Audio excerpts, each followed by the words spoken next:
Chapter 679. Princess Taiping stayed in the Dragon Gate for 2 days and spent a sweet holiday with Yang Fan. Shui Di completely gave up. He persistently swayed back and forth in front of the princess, showing off his literary talent, showing off his elegant demeanor, but in the end he did not win the princess's favor. On the contrary, Princess Taiping's patience was exhausted, and she showed a clear disgust toward him. Shui Di was discouraged, and the thought that made his heart run like a monkey and gallop like a galloping horse did not resurface. In the past 2 days, Lai Junqin and Wei Suizhong, who had left in a sorry state, had spread the rumor that Princess Taiping had invited many dissolute scholars, handsome young men, and even an elegant and refined monk to the Dragon Gate, where they would fool around and bathe in the river of love. In view of the dissolute traditional style of Tang princesses, especially seducing their families, the princess had already set an example for them. This kind of love affair was immediately recognized and spread by the common people. It became a topic of conversation during the spring festival. Even the fact that Princess Taiping was several months pregnant could not stop the spread of this rumor. Zhang Shua had been in the Dragon Gate for 2 days. He had been persuaded by his good friend Gao Jian to join the Taiping sect. But as soon as he returned to the city, he heard these rumors and immediately gave up the idea of joining the Taiping sect. He had been in the Dragon Gate for a few days and naturally knew that these rumors were not true. But gossip was a fearful thing. He was a gentleman who cherished his reputation very much. How could he ruin his own reputation? But he did not want to offend Princess Taiping. He just made up his mind to have less contact with her in the future. Princess Taiping knew nothing about his plan. From the news from Gao Jian, she thought that this trip to the Dragon Gate had successfully touched the scholar's heart, and it was very likely that she could win him over. After Princess Taiping left the Dragon Gate, she immediately went to the palace to persuade the emperor for her Longjuan's return to the military camp. It had been a long time since the Han and Jin dynasties that the aristocratic families worked together to pressure the imperial power for common interests. But no aristocratic family had set up a special organization for this. If he revealed the existence of this organization to a member of the royal family, it would undoubtedly be the stupidest thing to do, even if this member of the royal family had the closest relationship with him. Therefore, Yang Fan would not tell Princess Taiping about the existence of the succession hall and his role in the succession hall. In this way, he had no reason to refuse Princess Taiping's suggestion. Was he willing to grow vegetables in the mountains? This was illogical. He had been working hard to bring back Li Tang, but now he refused to return to the army. This was also illogical. Therefore, at least in the eyes of Princess Taiping, her husband readily agreed. At this moment, Wu Zetian, Zhang Changzong, and Zhang Yiji were admiring the plum blossoms in the Flying Fragrance Hall. Zhang Changzong and Zhang Yiji stood on the left and right of Wu Zetian, who was holding a dragon-headed walking stick. They were talking to each other tenderly and affectionately. "Your Majesty, what's so ridiculous about this? Since ancient times, men have been in charge of the world, and women are dependent on men. Naturally, there is no such thing as a man asking a woman for a title. But Your Majesty, you are different. You are the Empress, the only female empress in the world since ancient times. Yes, men can have more than one wife and 4 concubines. Your Majesty, as the Empress, why can't you? If Your Majesty gives us a title, it will also shut the mouths of those ministers, so that they will not always talk nonsense in front of Your Majesty. We don't need to be so sneaky and secretive." After Zhang Changzong and Zhang Yiji, the 2 brothers especially favored Empress Wu Zetian. No matter what requests they had, the Empress would not refuse them. The 2 brothers became more and more greedy. At this moment, they were bewitching Wu Zetian to give them an official title, which was Empress and Imperial Concubine. Men asking women for a title, men to be Empress and Imperial Concubine? When Wu Zetian first heard this request, she couldn't help but laugh out loud. She only felt that these 2 little lovers were very interesting, They could actually make such a ridiculous request. But under the soft pleading of the two, Wu Zetian thought carefully and really felt that it was not impossible. It is the first time for me to become the empress as a woman. Naturally, there is no precedent. Since I am the empress, why can't I concubine and concubine? Zhang Changzong and Zhang Yizhi saw that the empress seemed to be thinking and seemed to be moved. They were overjoyed and wanted to act coquettishly and strike while the iron was hot. Suddenly, Eunuch Hai rushed forward and bowed to report, "Your Majesty, Princess Taiping has entered the palace and wants to see your Majesty." Oh, Wu Zetian let go of a plum blossom and looked back to ask, "Where is she?" "She is waiting outside the palace. Let her come in." After Wu Zetian said, she walked into the flying fragrance hall. Zhang Changzong and Zhang Yizhi hurriedly chased after her. Zhang Yizhi said, "Your Majesty, what Yizhi said just now." Wu Zetian said, "You two stay away for a while. This matter, let me think about it carefully and then make a conclusion." Zhang Changzong said, "Your Majesty, if I have a title, I can accompany Your Majesty openly now. You don't need to hide to the side, right? I hope Your Majesty will agree." After saying that, the two brothers hid behind the curtain together. After Princess Taiping returned to the city, she didn't even go home, so she was still wearing that snow-white fur robe. Princess Taiping slowly walked into the flying fragrance hall. When she saw Wu Zetian, she happily said, "I haven't seen you for a long time. Mother, are you well?" "Good, good, good. Your mother is very good. Look at your big belly. You should stay in the mansion and take care of your pregnancy. Don't walk around. Mother, your daughter's body has always been strong. It's not like you don't know. Besides, your daughter is a woman who has given birth to a child. Mother doesn't need to worry." Princess Taiping said. She took the dragon head crutch from Wu Zetian's hand and gave it to a palace maid. She helped her mother to sit down in front of a bed. Wu Zetian smiled and glanced at her. She said, "This girl, since you came to the palace, you must have something to tell your mother. Well, don't rack your brain on how to talk to your mother in a roundabout way. What's the matter with you this time?" Princess Taiping giggled and said, "Whatever idea your daughter has, I can't hide it from Amu." Wu Zetian snorted and said, "I know you have something to say. Say it." Princess Taiping hugged her arm and begged, "Mother, can you issue an edict to transfer Yang Fan back to the army?" Wu Zetian's eyes sharpened. She said in a deep voice, "Did he ask you to come and beg me?" "No." Princess Taiping said, "I felt sorry for him. That's why I wanted to ask Mother to show mercy and let him go." How could Wu Zetian believe him? She harumphed and said, "I trust him. That's why I sent him to the Ministry of Personnel. Look at him. Not only did he mess up the job, he even gave others a handle on him. Even I lost face because of him. According to my temperament, if he wasn't Yang Fan, would I let him go easily?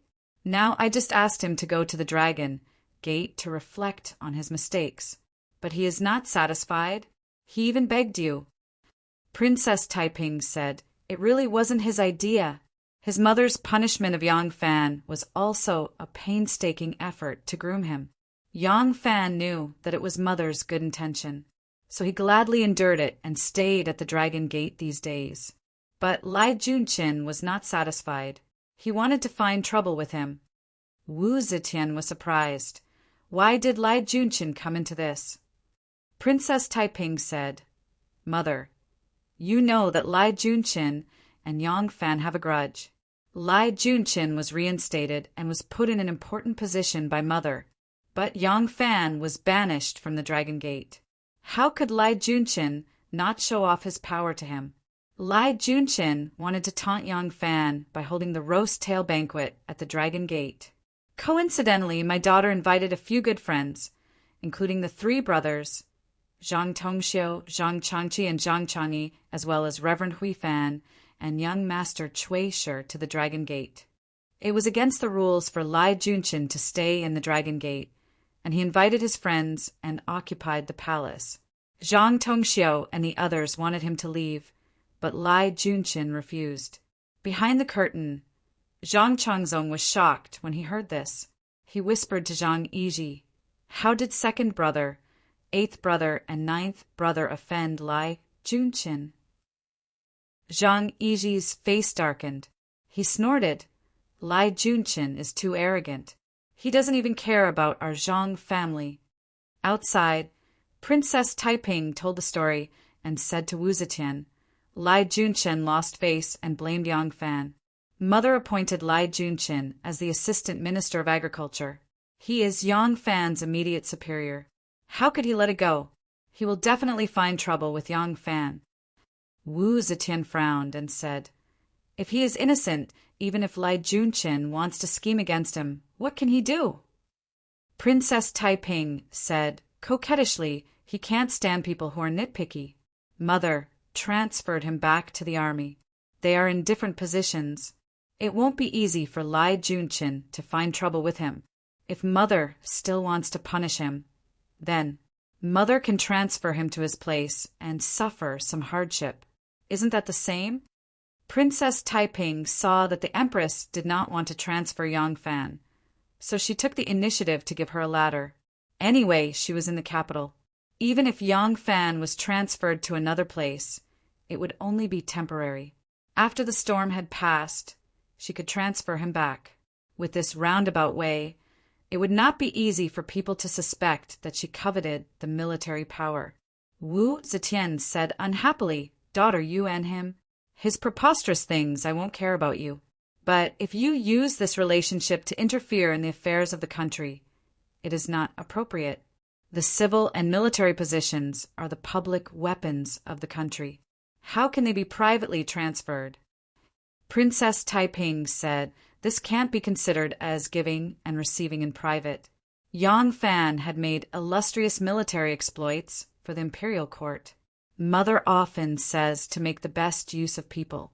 In my opinion, it is better for Yang Fan to go to the army, where he can show his talents. In the Yamen, those officials are always scheming and deceiving each other. How could Yang Fan, with his straightforward and frank temperament, do that? Behind the curtain, Zhang Changzong said cheerfully, "Fortunately, there is Yang Fan to block the disaster. Otherwise, we will provoke that mad dog." Zhang Yiji said with a gloomy face, "I am afraid it is not that simple. In a while, tell His Majesty that we brothers will go out of the palace and ask second brother about it. Lai Junqin is a sinister poisonous snake. We must be careful." Zhang Changzong had no idea. Since Zhang Yiji said so, Zhang Changzong agreed. Outside, Wu Zetian was pestered by her daughter. She had no choice but to say, Okay, no. Let me think about this matter carefully and then make a decision." Princess Taiping saw that although her mother didn't agree immediately, she didn't say anything definite and even left some leeway. She didn't want to pester her anymore, so she obediently agreed and started to talk about daily life. With a few words, Wu Zetian's face was filled with happiness. At this moment, the eunuch Xiao high-tiptoed in. He bowed and said, "Your Majesty, the Master of White Horse Temple asks for an audience." Chapter 680. Wu Zetian inadvertently furrowed her brows and asked, "What is he doing here?" Little Hai said, "Great Master Huai, he has already arranged the grand assembly for the Upper Lantern Festival. He has come to invite your Majesty to attend the assembly on the Upper Lantern Festival." Ever since Wu Zetian had imperial physicianship, she had gradually drifted away from Xue Huai. Perhaps it was because she was getting on in years, but she gradually lost interest in Xue Huai's sturdy physique. She started to like gentle and refined men. When she had the Zhang brothers, the youthful air of the young men attracted her even more. For an old woman past her prime, stroking the smooth and supple skin of a young man, looking at their young and tender expressions, it was as if she could obtain some of the vitality of youth. As for Xue Huai, she only felt that he was unbearably vulgar and avoided him like the plague. However, Xue Huai was still a man who had shared a bed with her for more than 10 years. She had always felt a bit guilty about her change of heart, so she was afraid to see Xue Huaiyi. But Xue Huaiyi's unwillingness to fail had gradually caused her to loathe him. Now, when she heard Xue Huaiyi's name, she unconsciously furrowed her brows. I know, Wu Zetian agreed. But she knew that such a sentence would not be enough to dismiss Xue Huaiyi. After a moment of silence, she said, We are busy with state affairs. We still have to meet with foreign envoys, relatives of emperor and civil and military officials during the Upper Lantern Festival. I'm afraid we won't have time to attend the assembly. Tell him that if we have time, we will definitely go and take a look. Yes, Little Hai agreed and retreated. After a moment, she turned back and reported, Your Majesty, Great Master Huai, he said that this assembly is especially held to pray for Your Majesty. He asks that Your Majesty must attend the assembly. We know. Wu Zetian's tone was filled with impatience. She suddenly stood up, but then she realized that she had lost her composure. She gathered the corner of her clothes and slowly sat down. She took a deep breath and said, Fine. Tell Teacher Xue that we will go to White Horse Temple at that time. Princess Taiping sat to the side and keenly sensed the change in the Mother Empress' attitude towards Xue Huaiyi. She thought, Xue Huaiyi's falling out of favor is inevitable. She had always hated Xue Huaiyi, not only because he was arrogant and despotic, but also because he was rude to her. Actually, before this, Xue Huaiyi had already caused her to detest him greatly, because if one were to investigate the cause of her husband Xue Xiao's death, it would have something to do with Xue Huaiyi. Back then, in order to give Feng Xiaobao, who was selling medicine on the streets, a noble background, Wu Zetian forced Xue Xiao to recognize Feng Xiaobao as his uncle. She also changed his name to Xue Huaiyi and entered his name into the Xue family's genealogy. This matter was seen as a great humiliation by the Xue family. This was also an important reason why Xue Xiao's two brothers had participated in Li Tang's anti-martial activities. In the end, the rebellion failed and Xue Lv's two elder brothers were killed. Xue Xiao was also implicated and starved to death in prison. Although all of this was arranged by Wu Zetian and not Xue Huaiyi's idea, she still detested Xue Huaiyi. However, looking at him now, she felt that Xue Huaiyi was very cute. Xue Huaiyi was domineering, reckless, and rude, but he had no political ambitions. Although he was disagreeable, he did not cause great harm. The Zhang brothers were different. They were rapidly strengthening their political power. This time, because of Lu Sili's rebellion, there were some vacancies in the court that had appeared, and it was the people of the Zhang family who filled the most of the vacancies. Although Princess Taiping looked down on the Zhang brothers from the bottom of her heart because of their status as gigolos, she also knew that if the Zhang brothers were allowed to develop like this, the Zhang brothers would become great harm. However, the Zhang brothers were the Queen Mother's treasures. They were the Queen Mother's exclusive property, and at the same time, they were the Queen Mother's reverse scale. They could not be offended. Little Hai went out for a walk and then came back. He said slowly, Grandmaster Huaiyi said he still has many details of the great assembly that he wants to discuss with Your Majesty. He asks for Your Majesty's permission to see him. Hearing this, Princess Taiping frowned slightly. This Xue Huaiyi is too blind. This kind of entanglement will only make the Queen Mother sick of him. Why bother? As expected, Wu Zetian's expression darkened. She waved her sleeve and said in a low voice, Just say that I am chatting with my daughter. Regarding the great assembly, tell him to arrange it himself and be fully responsible for it.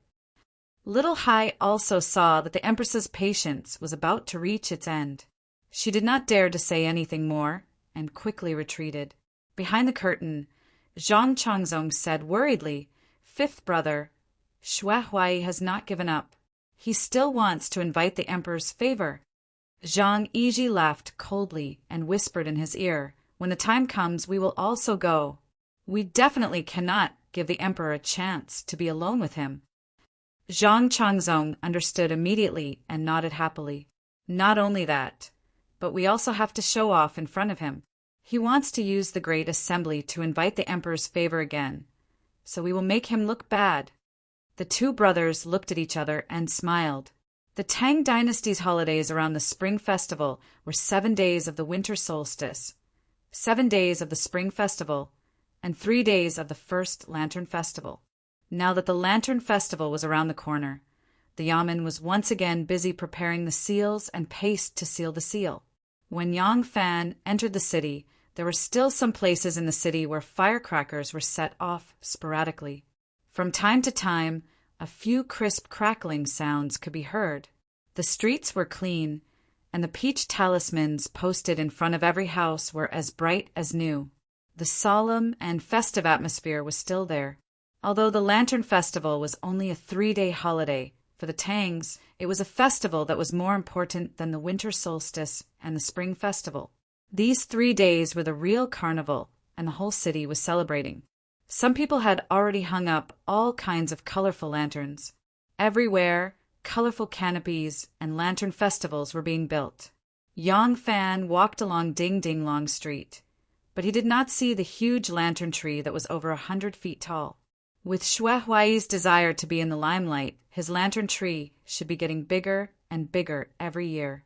This year, White Horse Temple did not build a lantern tree on the long street because Xue Huai was busy organizing a grand Dharma conference with White Horse Temple as the main battlefield. He did not have time to care about this place. However, at the end of the long street stood a huge iron pillar. Behind the pillar, the words Ming Tang and heaven reflected each other. Without the obstruction of the huge lantern tree, it looked even more magnificent. Yang Fan first went to Sinong Temple. Lai Junshin was not there. He was busy in Luoyang's Yamen. As it was the Spring Festival, people were busy with fire prevention, security maintenance, and all kinds of things. As the capital governor, Lai Junshin had to worry about these things. He did not have time to sit in Sinong Temple. Tang Xiaoxiao was in the Yamen.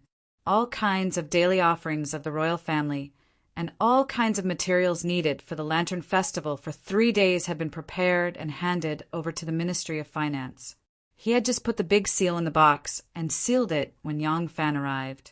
The finance minister had never dared to neglect this insignificant supervisor, especially when he heard that Lai Junshin had suffered a setback at the Dragon Gate. When he saw Yang Fan, he beamed with joy and was very friendly. The two of them exchanged a bunch of auspicious words for the new year before they sat down and dismissed the people around them. They expressed their deep concern and sympathy for Yang Fan's temporary suspension. But as for when he could be reinstated and whether or not the alleged embezzlement of food had been found out, the Minister of Finance's answer was extremely smooth and flawless. He did not want to offend Yang Fan, but he did not dare to offend Lai Junshin. How could he express his opinion on this matter? Yang Fan did not care. He came with the attitude that an official should have. Tang Sinong was playing Tai Chi with him. Yang Fan was too lazy to fight back. Since he could not get an answer, he could go home and wait for news. However, since he came to Sinong Temple, there were other big yamen not far away.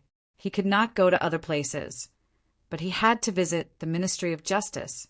He wanted to greet Shendong, Sun Yuxuan, and several other colleagues for the Spring Festival. Yang Fan left Sinong Temple and went straight to the Ministry of Justice. Halfway there, a man in a green robe suddenly came out of the censorate. Yang Fan did not care, but the man saw him clearly. He was startled at first, but then he took 2 steps to the side and bowed to him. "Greetings, Director Yang." Since he was bowing, he could not ignore him. According to the rules, when a low-ranking official saw a high-ranking official, he had to bow to the west first, and the high-ranking official bowed to the east. Yang Fan stood to the east and raised his hands. Before he could return the bow, he cried out involuntarily, "Prime Minister Li!" The man in front of him had white hair and wore a dark green official robe. There was no embroidery on the robe, nor was there a small flower about an inch long. He was an 8th-ranked official, so when Yang Fan saw him coming out of the censorate, he did not pay him any attention. In his memory, he did not have such a friend in the censorate. But he did not expect to meet Li Zhaoda here. Li Zhaoda's hair was white. After this blow, the wrinkles on his face became even thicker. Hearing Yang Fan's way of addressing him, Li Zhaoda's lips curled into a bitter smile. This lowly official is only a supervising censorate. I do not deserve to be addressed as such by Director Yang. Hearing this, Yang Fan could not help but smile bitterly. The two of them looked at each other in silence. After a long time, Li Zhaoda sincerely said, "Erling is so young. Do not take these setbacks to heart. There's still a long way to go." As a supervising censorate, Li Zhaoda was only an 8th-ranked official. But the censorate was divided into hundreds of officials. He patrolled the prefectures and counties. He was in charge of the prison, the military, the sacrificial rites, the camp, the treasury. He was in charge of everything. The internal and external officials included their immediate superiors. Other than the emperor himself, there was no one he could not sue. But although Yang Fan was a 6th-ranked official he was in charge of, there was no need to mention it. So Li Zhaoda saw that he was silent and thought that he was even more disheartened than himself. He could not help but cheer him up. Yang Fan secretly laughed bitterly. He cupped his hands and said, "Elder's advice, this junior will remember it." There was no way to talk about this official position. In terms of official position, this former prime minister was several ranks lower than him. He could only talk about age. Yang Fan said, "The Shangyuan is coming soon. All the government offices are sealing and preparing for the holiday. Li Gong looks like he is in a hurry. Where are you going?" Li Zhaoda smiled faintly and said, "I am under the orders of the Imperial Censorate to deliver an official letter to the Ministry of Justice." Yang Fan said in his heart, Li Zhaoda is already so old. Plus he used to be the prime minister. Now that he is demoted to the censorate, it is reasonable to say that his colleagues should pay more attention to this old prime minister's former superior. Seeing that it is going to be a holiday, I am afraid some of the officials have already slipped away and gone home for the holidays. Now they have to trouble this old prime minister to run errands. AI, there are many people who were humiliated by him. Now, finally, Yang Fan thought for a while and said, "Junior is going to the Ministry of Justice to pay a visit to several friends. Li Gong, there is no harm in coming with us." The two of them walked side by side toward the Ministry of Justice. Yang Fan and the 2 imperial bodyguards who were disguised as servants retreated far away. The two of them chatted along the way until they arrived at the main gate of the Qiuguan Yamen. Before they reached the gate, they saw a man kneeling in front of the gate. The man was wearing heavy mourning clothes, kneeling upright on the ground. There were many people going in and out of the Yamen, but each and every one of them treated him as if he was invisible and turned a blind eye to him. The snow in this area was swept clean, but the weather was cold and the ground was especially cold. The man was wearing mourning clothes, but his clothes were not thick. Kneeling there, his body seemed to be stiff. Yang Fan and Li Zhaoda looked at each other in surprise and unconsciously quickened their pace. Chapter 681. When Yang Fan was still a dozen steps away from the Ministry of Justice, a man dressed in the uniform of the Ministry of Justice quickly came to greet him. He said respectfully, "Oh, Yang Langzhong, you have a new life, and your longevity has been extended. On New Year's Eve, I went to Langzhong's mansion to pay my respects. Unfortunately, Langzhong was not there. I heard that the whole family went to Longmen Mountain to celebrate the New Year." Haha, unique. This man was the head of the Ministry of Justice's torture chamber, Yuan Han. It was Yang Fan who had promoted him from deputy head. Moreover, he had heard about Lai Junshin's setback at Longmen Mountain. He did not believe that this young Tang Jianyang would spend the rest of his life growing wild vegetables on Longmen Mountain. There were many officials in the court who had fallen and fallen. As long as they had the opportunity, they would still be court officials dressed in red and purple. No matter how hard he worked, He was destined to be an official. He still had to curry favor with him. Yang Fan smiled and returned greeting. He said a few auspicious words for the new year, then pointed to the door and asked, "Head Yuan, who is this person? Why is he kneeling in the Ministry of Justice?" Hearing his question, the smile on Yuan Han's face immediately disappeared. He sighed heavily and said in a low voice, "That person is Fan Sixing's son." Yang Fan used to be the Minister of Justice. At that time, he had officials at various levels, such as the minister, counselor, manager, and clerk. Even if they were not familiar with each other, they had at least met each other and knew each other's names. Fan Sixing was an official in charge of the Ministry of Justice's prison. He had met Yang Fan once. Yang Fan was surprised. What happened to Fan Sixing? Why is his son like this? What does he want? Yuan Han looked at the little old man standing next to Yang Fan. Of course, he had heard of the great name of the dignified Prime Minister Li, but he had never seen him before. Yang Fan understood and said, "There is no harm in saying it. This elder is not an outsider." Yuan Han was relieved and said, "It's all because of Lai Junqin." Lai Junqin investigated the case of Lu Sili and Xu Lianyao's rebellion and arrested a large number of officials and gentry. Because Xu Lianyao was originally a military officer in the Luoyang prefecture, Lai Junqin was worried that some acquaintances would help him collude with the information. So he detained the criminals in our Ministry of Justice's prison. Although Yuan Han was a minor official, he knew how to conduct himself. He knew that Yang Fan and Lai Junqin could not coexist. So he directly called Lai Junqin's name in front of him. There was no need to be modest. Yuan Han explained in detail that it was because after those important criminals were imprisoned in the Ministry of Justice's prison, one of them suddenly fell ill and died. Lai Junqin flew into a rage and looked for an excuse to make Inspector Fan, who was in charge of the Ministry of Justice's prison, an accomplice of the rebels. In the end, the emperor issued an edict to execute him. In fact, this matter had something to do with Wu Qingxi. Originally, Wu Qingxi had created this mad dog, Lai Junqin, to punish Li Zhaoda and Yang Fan. In the end, before he could even make a move, the two of them had already fallen. Lai Junqin, who had no place to display his might, randomly bit and sent two of Wu Qingxi's generals, Wang Lei and Wang Zhu, to prison. Wu Qingxi was worried that Wang Zhu would say that he had instructed him to leak the information to Ming Palace's Wei Jisoo. Smart people would guess that he had planned this, so he bribed a jailer to poison Wang Zhu.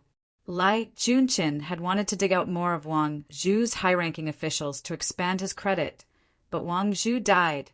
Lai Junqin was unable to restrain his anger, so he casually charged Fan, who was in charge of the Ministry of Justice's prison, with rebellion. He first put him in prison to make up the numbers, and then he was executed.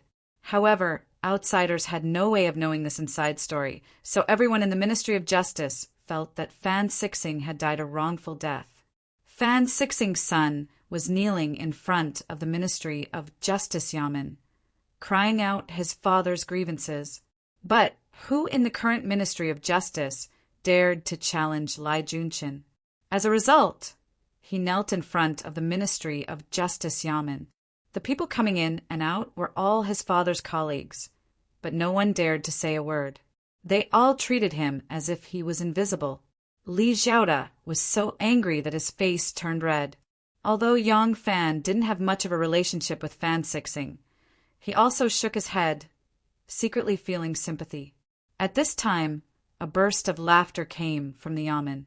Lai Junqin walked out, accompanied by the left assistant minister Huang Fuzhangbei and the right assistant minister Lu Rushuan. Lai Junqin had come to the Ministry of Justice Yamen to handle some matters. Now that the matter had been resolved, the left and right assistant ministers personally saw him out. The Minister of Justice, Tao Wenjie, was also one of the officials who had opposed Lai Junqin. He was a disciple of Princess Taiping and had returned home to visit his family during the New Year. Because his hometown was far away in Chuanzhou, he had yet to return to the capital. The daily affairs of the Ministry of Justice were handled by the left and right assistant ministers. Fan Sixing's son recognized the two assistant ministers. He wanted to go in and file a complaint, but the guards at the door wouldn't let him in. He could only kneel there and not get up. Now that he saw the left and right assistant ministers appear together, he couldn't help but be wild with joy. He quickly took out a piece of paper from his bosom and loudly cried out his grievances. When the left and right assistant ministers saw him, their expressions became extremely ugly. The person Fan Sixing's son was suing was right beside them. Who would dare to accept the complaint? Who would dare to interfere? Huang Fuzhang Bei loudly shouted, "This is the Ministry of Justice. What kind of case can be filed without the capital governor's approval? This is simply unreasonable. What are you all doing? Who is this person? Why did you allow him to file a complaint here? Chase him away! Chase him away!" Yuan Han quickly apologized to Yang Fan and quickly ran over. He ordered a group of Yamen runners to take Fan Sixing's son away. "Let go of me! Let go of me!"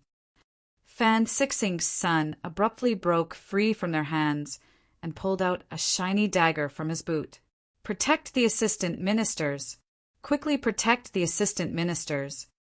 Yuan Han was greatly alarmed. He quickly called for a group of servants carrying water and fire rods to protect the two assistant ministers and Lai Junshin. At the same time, he pulled out his own saber and placed it in front of him. Fan Sixing's son raised his dagger and shouted, "My father is innocent. He was harmed by that dog thief, Lai Junshin. That dog thief is now the capital governor. How can I go to the capital governor and complain about him? My father died unjustly. You are in charge of the Ministry of Justice. Are you just going to sit back and watch that dog act viciously? Assistant ministers, if you do not accept the complaint, I, Fan, will die in front of you today." Fan Sixing's son was truly unyielding. As soon as he finished speaking, he pierced the gleaming dagger into his lower abdomen. Fresh blood stained the paper in front of him. The officials at the Yamen's entrance were all dumbfounded. This youth also did not recognize Lai Junshin. If he knew that the person being escorted out by the left and right assistant ministers was the enemy who killed his father, he would not have committed suicide but stabbed Lai Junshin instead. Huang Fuzhang Bei was terrified. He repeatedly said, "Take him away! Take him away! It's the new year. How unlucky! Don't let him die in front of our Yamen." Lu Rushuan said, "Assistant Minister Yuan, take some people and take him away. Find a doctor to treat him quickly. Don't let him lose his life." Assistant Minister Lu watched as Fan Sixing died unjustly, and his son raised his blade to commit suicide. Right now, blood covered the ground, and it was unknown whether he was dead or alive. Assistant Minister Lu felt a lump in his throat, and tears involuntarily fell from his eyes. At the side, many of the minor officials also felt the same. They silently lowered their heads and did not speak. Seeing their expressions, Lai Junshin could not help but roll his eyes. He sneered, "What? Just because someone committed suicide, it must be an injustice? This case was single-handedly handled by me. That Fan Sixing's crime is irrefutable. The imperial court has openly sentenced him. Why are you all crying and acting like this? In the future, if someone breaks the law and his son commits suicide, he will be acquitted." Lai Junshin loudly scolded. The officials did not dare to reply, and all avoided his gaze. Lu Rushuan was an assistant minister of the Ministry of Justice. Her official rank was not lower than his. She was already feeling sad. Hearing him speak like this, she was very displeased. She indifferently said, "I have a problem with crying when facing the wind. I won't send you off. I'll leave first." Assistant Minister Lu waved his sleeve and left. Seeing this, Lai Junshin became even angrier. He gritted his teeth and sneered. He thought to himself, "Lu Rushuan, Now that I have been reinstated, Huang Fuzhang has prepared gifts to congratulate me. But you, Lu Rushuan, pretend not to know. Now you make me look bad in front of me. If I don't find a chance to kill you, I'll write my name backwards." At this time, the servants had already picked up Fan Sixing's son and carried him away in a flash. Huang Fuzhang then ordered someone to sprinkle some snow on the road to cover the bloodstain. He then smiled apologetically at Lai Junqin. "Don't be angry, Prefect. Don't let this kind of person spoil the mood of your family. It's the new year." He had only spoken halfway when Lai Junqin suddenly turned and left. In a blink of an eye, he saw Yang Fan and Li Zhaoda. Back then, he had been demoted to Tongzhou because of these two. Seeing that they were even worse off than he was back then, Lai Junqin was instantly happy. He grinned as he walked in front of the two. After sizing them up, he exclaimed in surprise, "Oh, isn't this Li?" "Li?" Lai Junqin turned his head and asked Huang Fuzhang Bei, "Brother Huangfu, this is?" Huang Fuzhang Bei saw Li Zhaoda and felt slightly uneasy. He subconsciously cupped his hands towards Li Zhaoda and said, "Censor Li." Lai Junqin slapped his forehead and said, Yes, Censor Li, ha ha ha ha. Censor Li, Censor Li, you look so spirited in your official robes. You look like you're 20 years younger in an instant. I didn't recognize you at first glance." What kind of person was Li Zhaoda? He came from an aristocratic family and was a prime minister. How could he be willing to argue with him and lower his own status? Li Zhaoda sneered and flicked his sleeve, saying, "A greedy and ruthless nature, colluding with a jackal to bully others. Sooner or later, you will suffer retribution." Having said that, he walked towards the Ministry of Justice without giving Lai Junqin another look. Lai Junqin's face turned red from Li Zhaoda's complete disdain. He stared at Li Zhaoda's back with hatred until Li Zhaoda completely disappeared from the Ministry of Justice's entrance. Only then did he turn around and look at Yang Fan with a smile. Yang Fan smiled and cupped his hands, saying, "This lowly official Yang Fan greets Prefect Yang." The smile on Lai Junqin's face immediately froze. At this time, that unlucky Ming court magistrate Ji Su had already traveled thousands of miles from Chang until Luoyang, braving the wind and snow. Actually, Ji Su should have reached Luoyang earlier. However, he had traveled day and night and was suffering from hunger and cold. Because of his anxiety, he could not sleep well. By the time he reached Luoyang, he actually fell seriously ill. The fever did not subside, and his mouth was full of nonsense. When the two attendants saw his condition, they knew that if they forced their way, this county magistrate Ji would be dead by the time they reached Luoyang. They could only stay nearby and invite a doctor to treat him. With this delay, Ji Su only reached the capital today. After entering Luoyang, Ji Su did not stop for even a moment. He did not care that his robes made him look like a beggar and immediately rushed towards the palace. By the time Lai Junqin was stunned by Yang Fan's change of surname, Ji Su had already reached Duanmen. When the guards at Duanmen saw that the three beggars had actually run into the palace, they immediately went forward to chase them away. Ji Su crouched down and looked at the tall palace. From his bosom, he took out a large seal and raised it high above his head. He burst into tears. The palace guards took the seal and could not help but jump in fright. Why is Chang'an's palace magistrate in such a sorry state? Could it be that there was a mutiny in Chang'an? Chapter 682. In the Hall of Martial Accomplishment, Shangguan Wan was sitting with her hands bent over the table. She was busy reading the memorials. Zhang Changzong and his brother had already begun to meddle in the affairs of power. Although they were talented, they had never come into contact with the affairs of the country. The way they dealt with things, their way of thinking, and how much they considered things, were still far from being a successful manager. Adding on the fact that Wu Zetian was infatuated with them and often wanted them to stay by her side, most of the memorials had to be handled by Wanner. Waiting. Outside the door, there is Chang'an Ming Tang Wei Ji Su asking to see His Majesty. Wan Er's slender fingers were as white as a spring onion. Her pinky was slightly raised like an orchid. As the orchid swayed, small characters appeared on her pen. Chong and Ming Tang Wei, who allowed him to enter the capital. What important matter does he want to see the emperor? Wan didn't even raise her head. Her pen was like a dragon or a snake. She was multitasking. If every official has to go to the capital to see the emperor, then the emperor doesn't have to do anything. He just has to meet people every day, and they will be too busy. Tell him to report to the department. If he can't deal with it, he can report it to me level by level. If His Majesty needs to know, the Political Affairs Hall will transfer it. Oh, waiting. Ming Tang Wei's clothes are ragged. He looks very messy. It seems there is something urgent. Wanner's pen stopped. She raised her head and glanced at him. The guard's expression changed. He hurriedly cupped his hands and said, "Yes." Wanner moistened the ink and continued to write. She had only written 2 characters when she suddenly stopped. She raised her head and said, "Wait, what did you say that person's name was?" The guard, who had just turned around, quickly turned around again.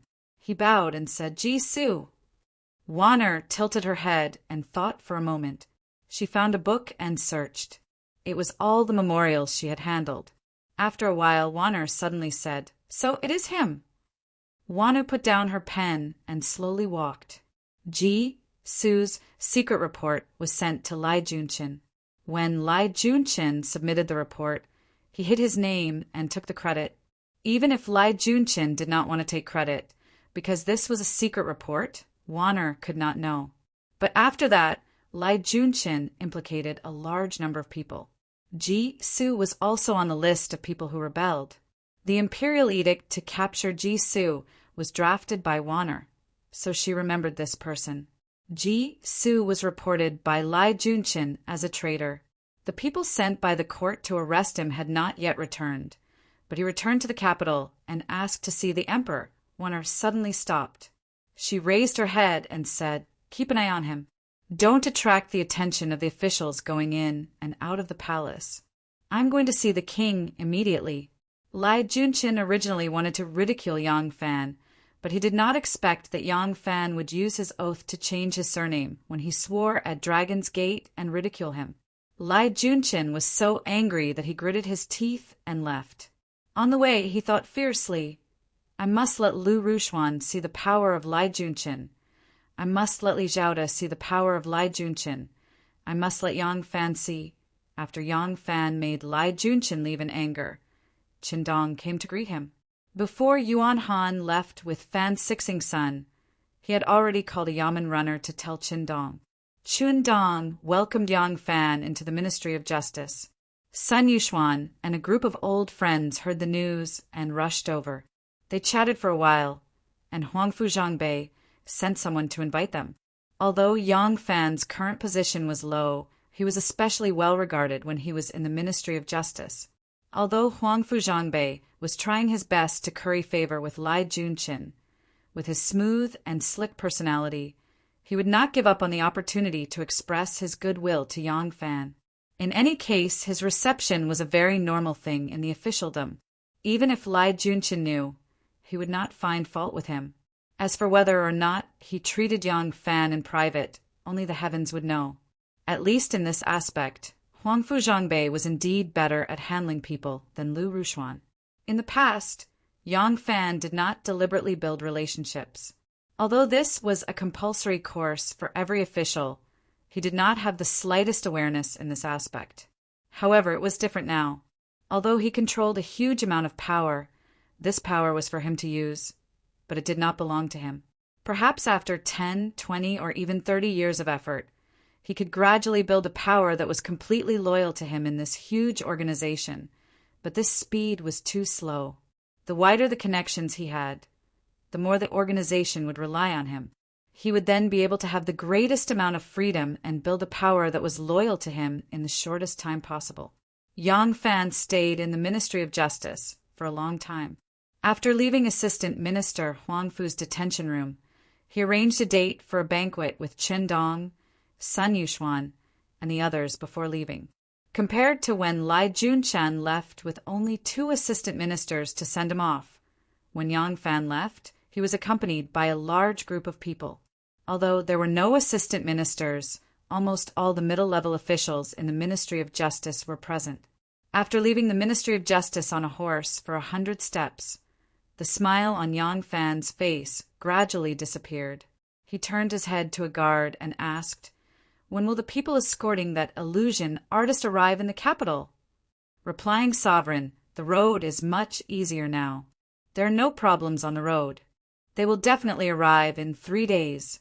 The person who answered him was Ren Wei, the head of Yang Fan's guards. At the same time, he was also the person responsible for the daily communication between Yang Fan and the Jisai Hall.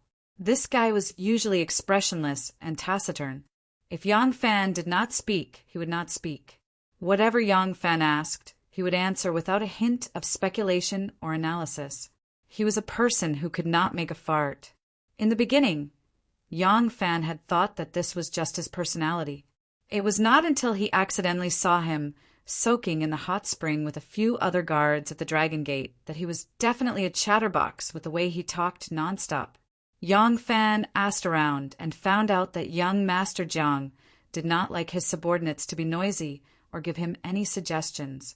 Rin Wei thought that he had the same personality as young Master Jiang. Yang Fan was too lazy to explain to him.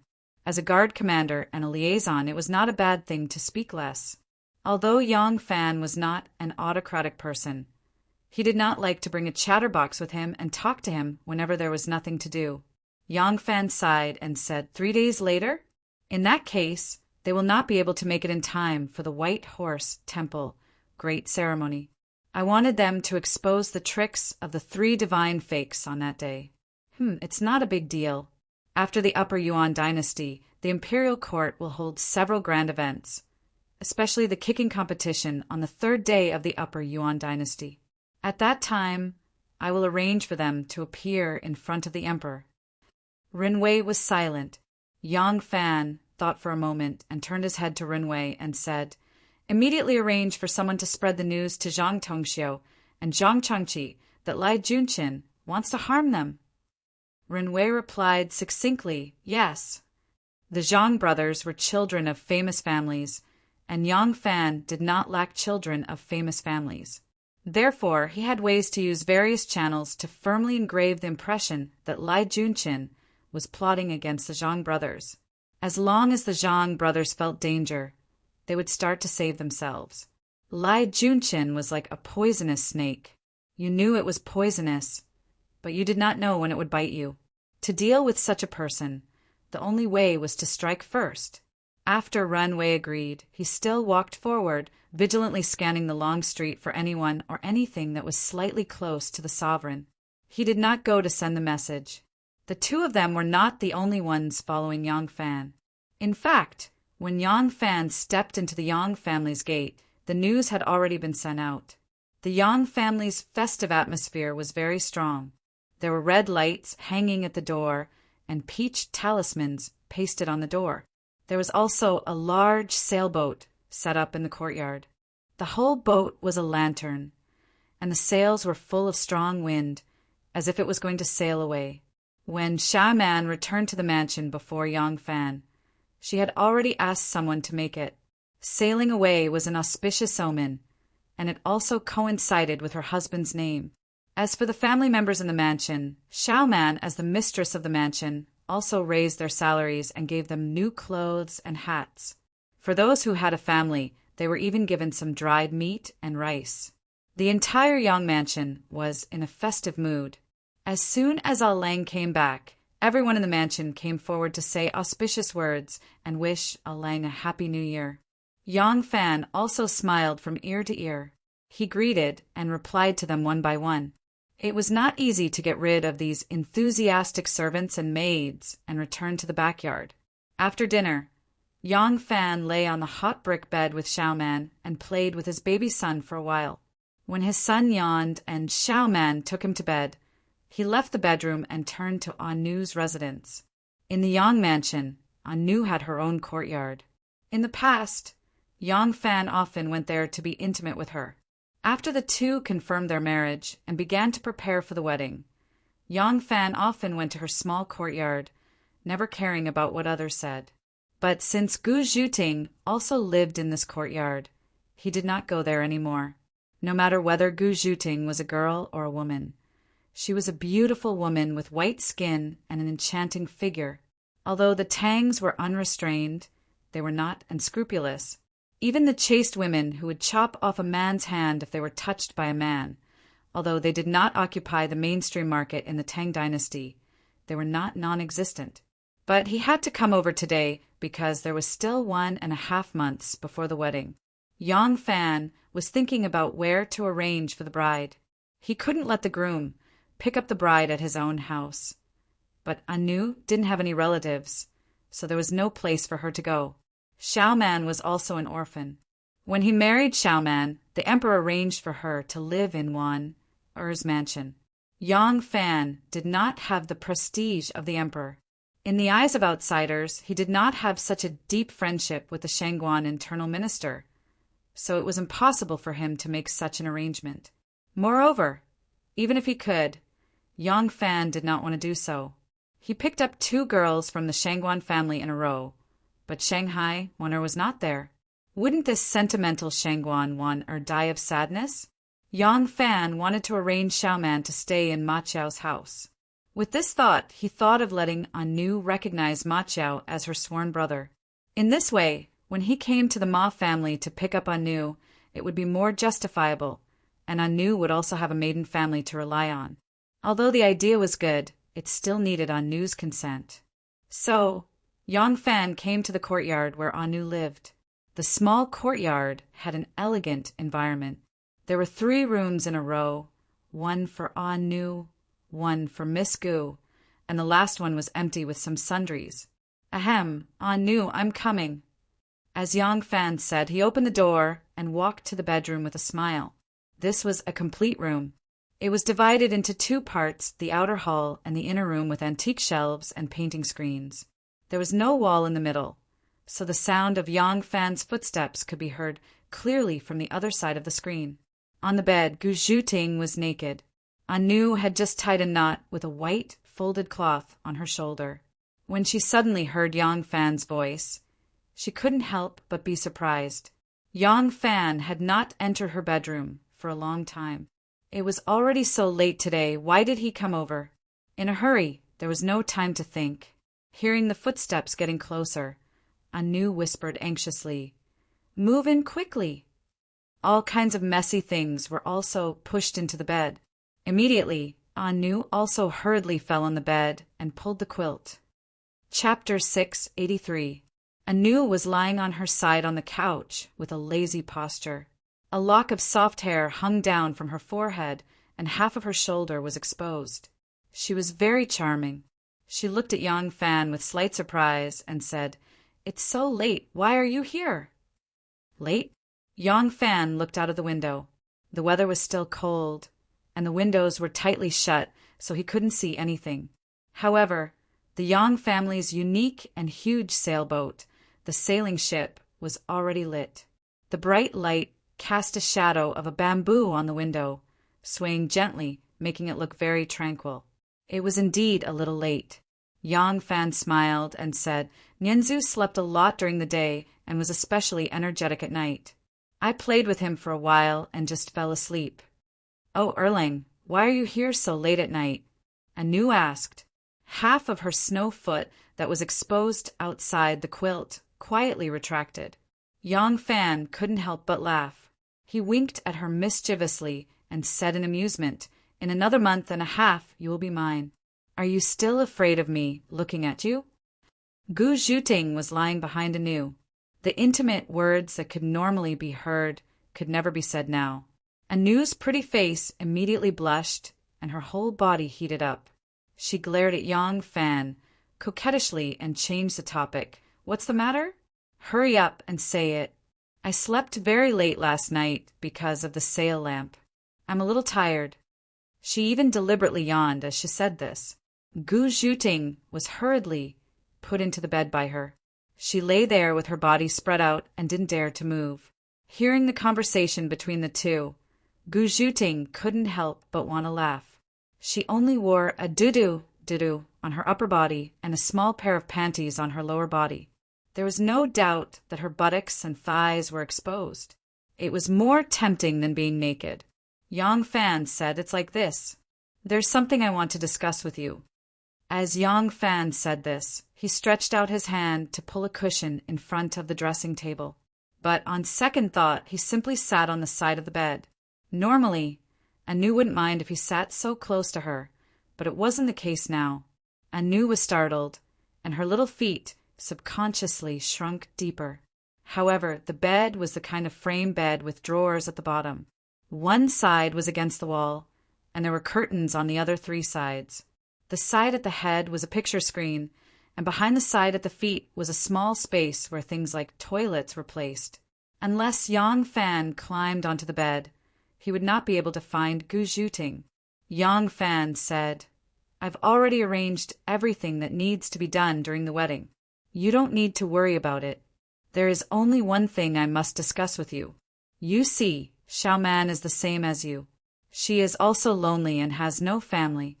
When she got married, the emperor made the decision and temporarily made Wan Er's family her maiden family. On the day of our marriage, you can't possibly treat this small courtyard as your maiden home. Are we going to pick someone up from our own home and send them back to our own home? I'm planning to send you to Brother Qiao Er's house when the time comes. This isn't a big deal. Brother Qiao will definitely agree. But I think," as Yang Fan said this, he gently held her pair of soft hands. Her slender hands were smooth and smooth. "Anu, you have no relatives in the world. I think we might as well let you recognize the Ma family as your maiden family. What do you think?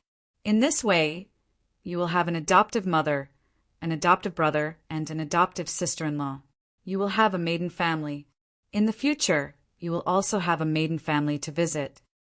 Anu's fox-like, charming eyes slightly rippled. She thought, "Xiaoman has no relatives in the world. Why don't you ask her to find a maiden family? Why me?" Suddenly, Anu understood Yang Fan's good intentions, and she couldn't help but feel moved in her heart. She couldn't help but hold his hand, and her red lips curled up slightly to reveal a wisp of a charming smile as she said in a low voice, "All right. Ma Qiao and you are compatible. He is your good brother. I will recognize him as my brother." She already understood that Yang Fan's thinking was completely for her sake. Yes, Xiaoman also didn't have a maiden family, but Xiaoman was married by the emperor. Although the emperor wouldn't recognize her as his daughter because of this, he would take care of and interfere with her married life. But it was like if you gave a gift to someone, he might not remember it. If you didn't give him a gift, he would definitely remember it. If the emperor married your wife, it was natural for you to treat her well. The emperor wouldn't bother to ask. If you didn't treat her well, even the emperor wouldn't pay attention to you. Maybe he would find trouble with you.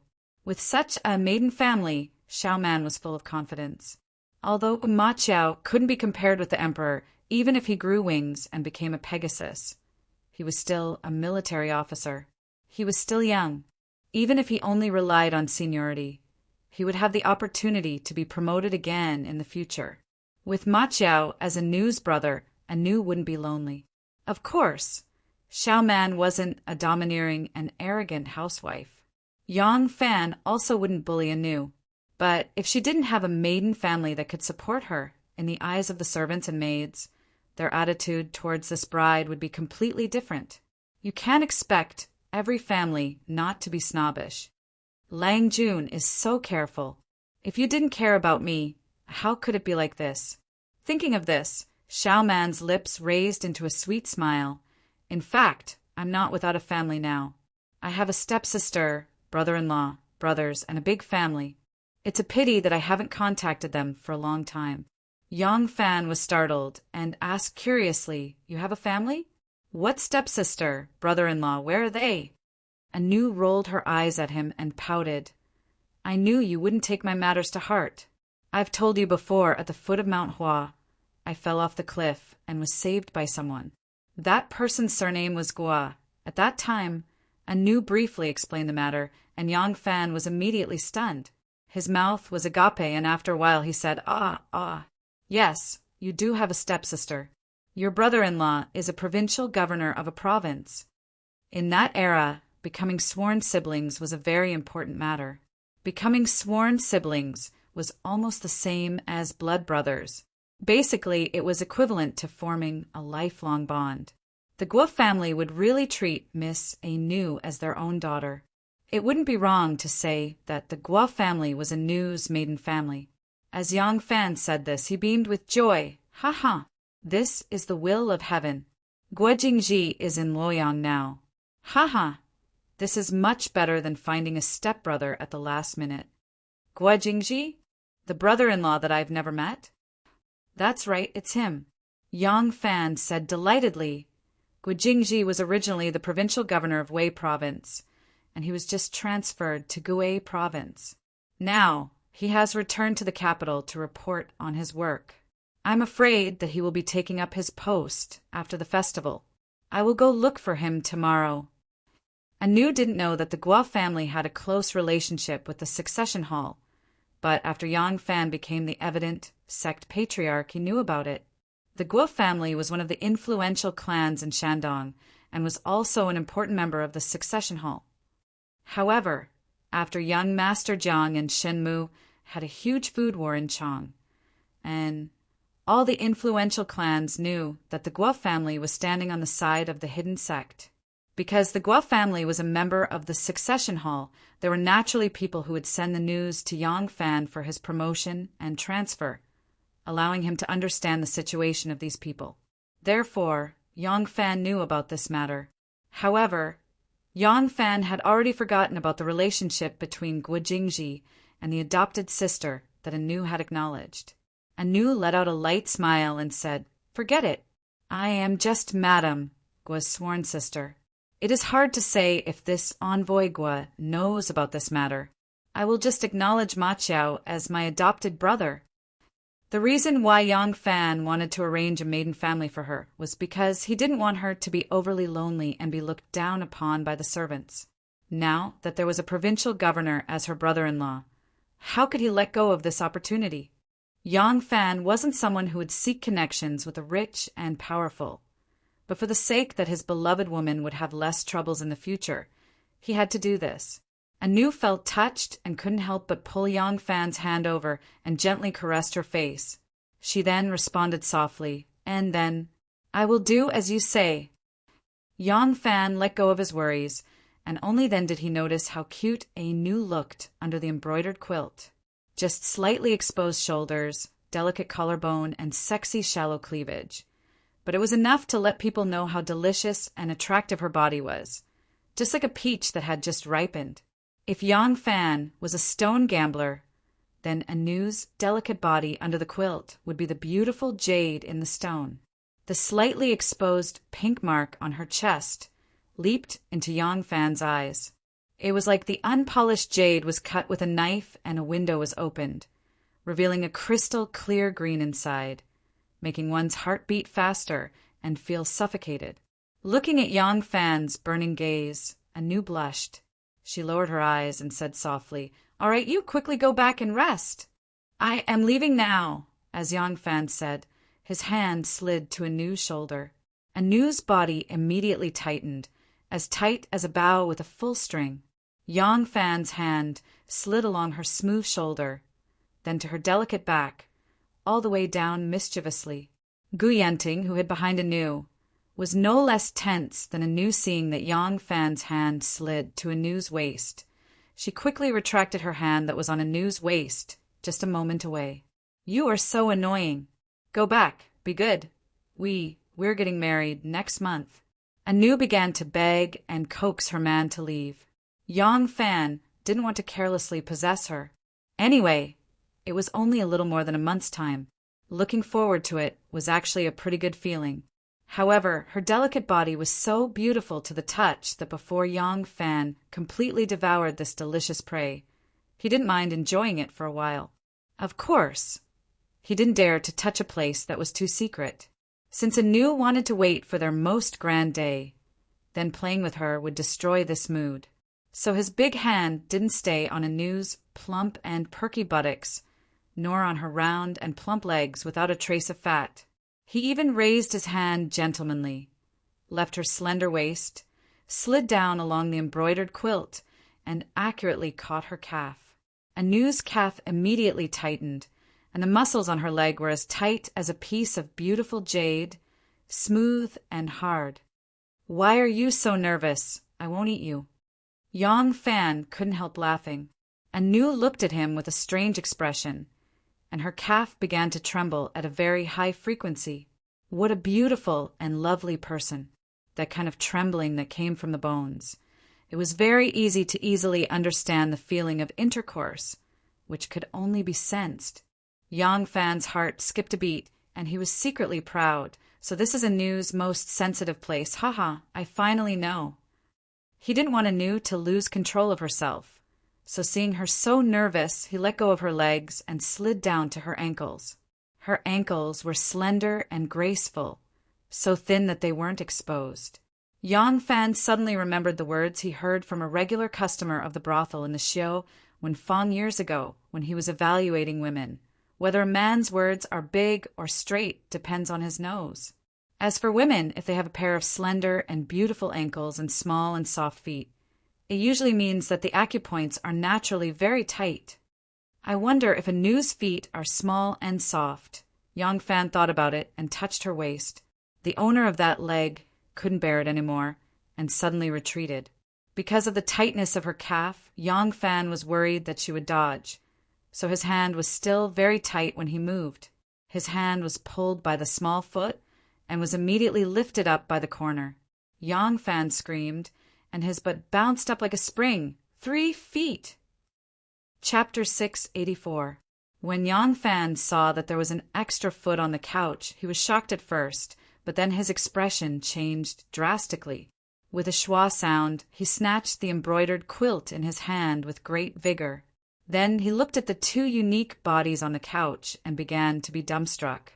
Anu still maintained the posture of lying on her side like a bow. The one lying inside was not a man, but a woman with a figure more feminine than her. Anu's figure was still slightly immature. According to the standard of this era, it was a little thin, but the woman next to her was curvaceous. Whether it was chest or buttocks, they were very, very voluptuous. That woman was Gu Zhuting. She was lying on the bed, and Anu's legs were curled up. One of her legs was pressed under Anu's leg. Then what he just touched was actually, because it was not the situation he imagined, Yang Fan's anger suddenly disappeared. Looking at the ambiguous appearance of the 2, Yang Fan was a little confused. A term that was on par with gay suddenly flashed in his mind. Mirror, grinding. Anu actually had such a weird hobby? This thought just flashed and disappeared. Perhaps the 2 just slept on the same bed and chatted to relieve boredom. Yang Fan was ashamed of his dirty thoughts, but then he found Gu Zhuting's shoulder was tied with a bandage. It was a white bandage, one of which still faintly reflected the color of blood. Yang Fan's eyes suddenly sharpened again. The quilt was pulled away by Yang Fan. Anu and Gu Zhuting seemed to be stripped naked at once. Both master and disciple were shocked, lying there for a long time without moving. After a long time, Anu finally reacted. She took the quilt from Yang Fan's hand in a flash and covered herself with it. Anu explained embarrassedly, Master Gu and I wanted to sleep together and chat to relieve boredom. You came in a hurry and had no time to dodge, so both master and disciple's faces were very red and embarrassed. This was especially so for Gu Zhuting. She buried her face behind her disciple's shoulder and didn't dare to lift it up. Her face was so hot that it could fry an egg. She had never thought of marrying a husband and having children. Even if she had children, wouldn't she still have to continue her dangerous life? She was used to seeing orphans and widows.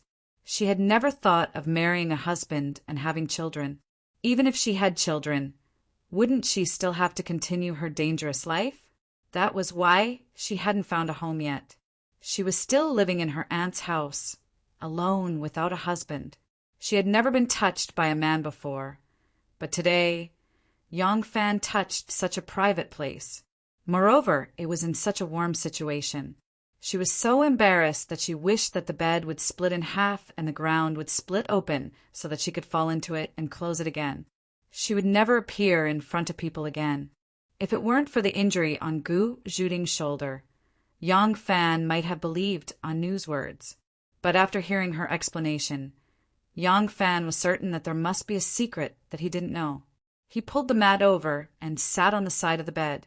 Because of the two women on the bed, one embarrassed and the other flustered, he calmed down. "Tell me, what happened?" Just as Anu's eyes drifted, Yang Fan immediately said, "I've seen the injury on Miss Gu's shoulder. There was a white cloth, a pair of scissors, and a gourd filled with medicine between you. I've never heard of such a way of sleeping together and chatting to relieve boredom." Anu immediately shut her mouth and didn't say anything. Gu Zhuting, on the other hand, was frightened and her whole body was boiling. If he could even see these things clearly then, in fact, she was wrongly accusing Yang Fan. Although her figure was very hot, Yang Fan didn't have a reason to stare at it endlessly, not to mention in that situation just now, and Anu was beside him. The reason why Yang Fan noticed the pile of things between them was that it was really strange for these things to appear on the bed. Gu Zhuting usually killed people without blinking, but now she didn't even blink. She was so shy that she closed her eyes tightly, only felt that her ears were hot, and hid behind her apprentice without saying a word. Anu was stopped by Yang Fan. Although she had always been smart, she couldn't think of a reasonable reason for a while. Facing Yang Fan's increasingly dignified gaze, she had to obediently tell him. Yang Fan's daughter fell into the hands of young Master Jiang, and Anu always felt that this matter had a great deal to do with her. She even loved Nianzu more than Xiaoman because she felt that she owed Yang Fan's child. Every time she saw Xiaoman's care for her son, she felt deeply remorseful. She always wanted to rely on her own strength to save the child. After Gu Zhuting came to Anu's side, she became her greatest helper. Moreover, young Master Jiang wanted to kill Gu Zhuting just to keep a secret, which caused Gu Zhuting to hate him very much. She had always wanted to seek justice from him, so the two master and disciple formed an alliance to search for young Master Jiang's whereabouts together. Ever since young Master Jiang had been forced out of the position of the sect master of Xian sect, the secret power he controlled was completely hidden underground. Even when Yang Fan used the power of Xian sect, he couldn't find him, much less these two women. Their blind search originally wouldn't have any effect, and they were just doing their best. However, while they were alone, their luck was good. Gu Zhuting once saw a trusted aide of young Master Jiang on Dingding Street. In Luoyang City, which had a population of 1 million, the chance of this was very small, but she still encountered it. At that time, Gu Zhuting had already put on a disguise. She immediately followed this person to where he lived. From then on, she and Anu focused on watching this person, watching his every action and monitoring his contact with everyone. Because Anu could not often leave the Yang Fu, this mission was basically carried out by Gu Zhuting alone. Although she was very good at hiding and disguising, she was only one person after all. She needed to do everything. There was no one to cooperate with, no one to cover for her, and it was not easy to change her disguise during the tracking. Therefore, after a long period of tracking, she was still noticed by others. However, the other party was also a meticulous, vigilant, and cunning person. After he noticed that someone seemed to be watching him, he did not reveal the slightest bit of abnormality. He only secretly set up a trap and then led the stalker into the ambush that he had set up. Gu Zhuting was also a very alert person. The other did not know how strong she was and underestimated her. Due to this, she was able to escape. However, she was also wounded. When Yang Fan charged into Anu's residence, Anu had just finished bandaging her wounds. After listening to Anu's words, Yang Fan did not have time to reprimand her. He thought for a moment and said, "That person's surname is Kong, called Kong Weihao. He was once the county magistrate of Song province? Anu said yes. At that time, Master Gu only saw this person greet young Master. She knew that he was young Master's man, but she did not know his identity. After the encounter on the street, Master Gu investigated him and already knew his name, address, identity, and origin. Although this person was a civil official, he was good at martial arts. He was originally the county magistrate of Song province. After retiring, he specialized in poetry to entertain himself. Later, he formed a poetry club with 7 other retired officials. They were called the 8 Elders of Luo River. They composed poems as a meeting, and many people agreed with them. Now, there were more than 8 people in this poetry club, but they were led by these 8 people. These people in the poetry club were not officials. They were ranked according to their age. Although they formed the club because they had the same interests, these people were not only officials, but they also had a high reputation in the scholarly community after retiring. They wrote poems in the same club, and their voices were the same. They had high prestige in the local area. Therefore, they must be the initiator of all social affairs. The government's disaster relief, the construction of dams, the establishment of culture and education, the collection of taxes, and so on, must be supported by them in order to be successful. These people were influential people in the local area. Luoyang is under the foot of the emperor. High-ranking officials and famous scholars are everywhere. Therefore, these people are not very prominent. If it was in another place, they would be great people. I feel that young Master Zhang's power is weak now. He can't not use such a person, so... Yang Fan stared at them and said, "So you guys went to alert the enemy?" After a news explanation, Gu Zhuting's shyness gradually disappeared. Hearing Yang Fan's reprimand, she quickly poked her head out from behind Anu and said timidly, "After I fell into Kong Wei House trap, although I was surrounded, I did not expose my unique martial arts." Yang Fan looked at her. Gu Zhuting subconsciously shrank back and said slowly, "They won't know who I am." Yang Fan said, "But they can guess that you are one of my people." "Yes." Gu Zhuting lowered her eyes in embarrassment. She occasionally pondered, and she suddenly felt a trace of divergence towards Yang Fan's words. A wisp of beautiful thoughts couldn't help but arise in her heart, but this absurd thought was immediately dispelled by her. Yang Fan thought for a while and warned his subordinates, "You must not take such risks in the future." This time Anu also lowered her eyes and obediently replied, "Yes." Whether she agreed in her heart, Yang Fan did not know, but this attitude was quite pitiful. Yang Fan nodded with satisfaction and stood up. "Forget it. Even if they did not find Miss Gu, they will understand that I will always be looking for them. This is expected. You don't have to blame yourselves too much. I already know about your matter, so there is no need to hide it. If you need to invite a doctor, don't delay it." Yang Fan understood what had happened and immediately left Anu's room. After the scene just now, he was also a little embarrassed.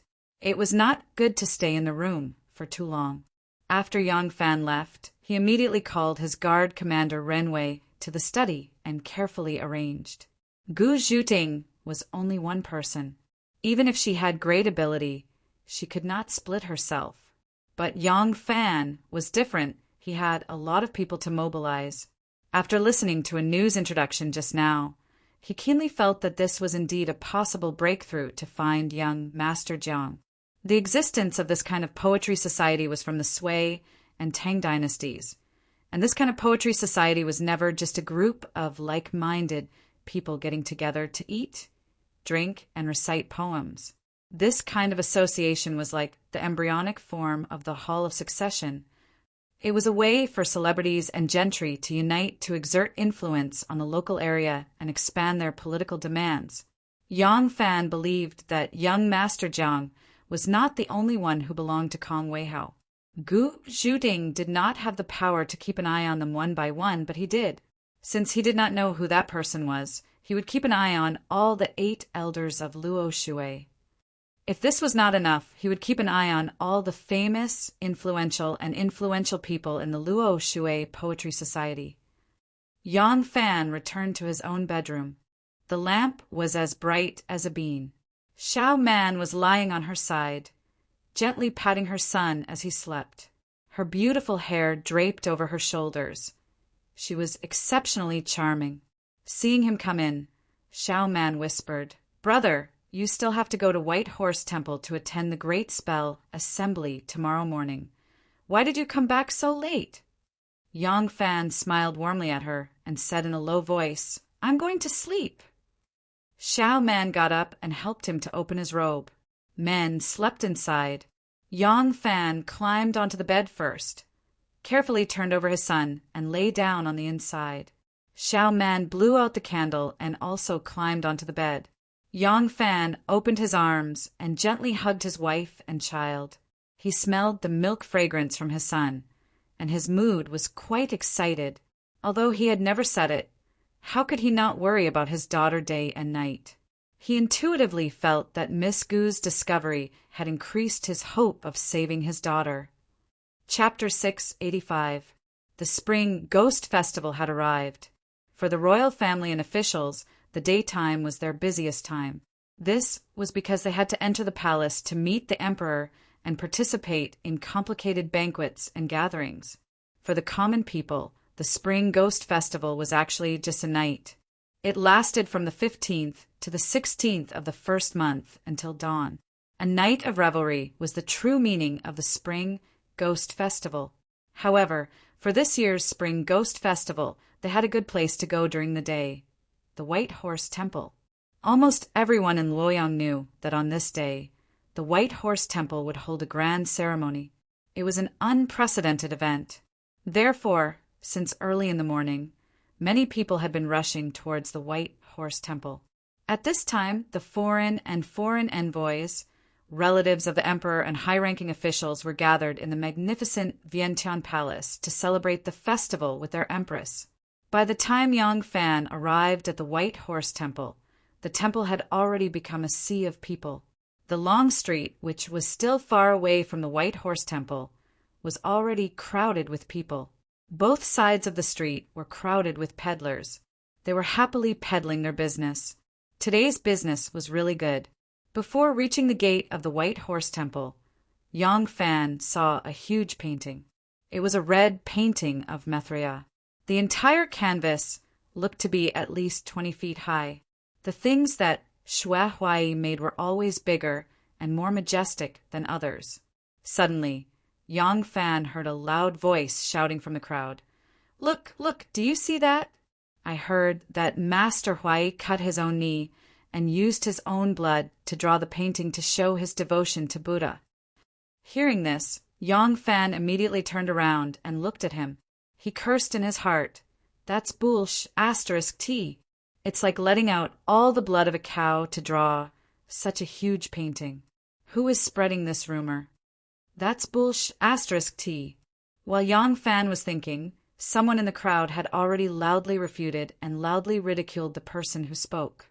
The person who just spoke blushed and explained, "It's true. I didn't say it. It was the monks of the White Horse Temple. If you don't believe me, you can go to the gate and take a look. They are currently preaching." The people of the White Horse Temple said it? That meant that Xue Shi had instructed him to do so. If it was Xue Shi's idea, then such a rich imagination does seem to be Xue Shi's style. Yang Fan thought to himself and stopped glaring at the lie-talker. The closer they got to the White Horse Temple, the more crowded the crowd became. There were men and women, young and old. The thieves were like fish swimming in the crowd. They were happily harvesting. The immortal squeezing ruffians followed the young ladies and young wives. Some of them gesticulated and asked others to look at this and that, and used the movement of their arms to rub against the women's arms and breasts. Some of them puffed out their tummies and tried to use their lower bodies to rub against the women's buttocks. The children were held in the arms of their parents, and the older ones were held by the hands of their parents. They were jumping impatiently, trying to get a clear look at the huge Buddha statue over the heads of the crowd. The human traffickers followed closely behind, hoping that the careless parents would throw their children aside. The beggars specifically picked the rich and good-looking people to ask for money. Sometimes, Yang Fan's eyes would reveal a sympathetic look, making them feel that he was an ideal customer. Unfortunately, they would never be able to get close to Yang Fan. This was because there were 7 or 8 men dressed in different colors surrounding Yang Fan. Anyone who tried to get close to Yang Fan would be squeezed outside. Along the gable wall of the White Horse Temple, there were many colorful lanterns inside and outside. There were colorful ropes between the lanterns, and there were many riddles hanging on the ropes. Those who could guess the correct answer would happily go to the monks to receive the prize. Sometimes a handful of shiny copper coins would appear above the crowd and fall like raindrops. This was a trick that Shui Huai imitated Wu Zetian. If it wasn't for this, how could the White Horse Temple's great Dharma assembly gather so many people? When the copper coins fell to the ground, both men and women would bend down to pick them up. This was the happiest moment for the immortal squeezing ruffians. They would casually touch the round and big buttocks, and then quickly bend down to pick up the coins. There were also ruffians who were too slow to escape and were grabbed by the tough women. Their slaps rained down on their faces. There were also ruffians who felt soft and extremely bouncy when they touched their buttocks. The feeling was so good that it left an endless aftertaste. When the beautiful woman in his heart suddenly turned around, he was so scared that he screamed out loud when he saw her pockmarked face. Yang Fan was squeezed into the crowd. He could not go faster, even if he wanted to. He could only follow the flow of people and watch the lively crowd with amusement along the way. Finally, he squeezed into the gate of the White Horse Temple.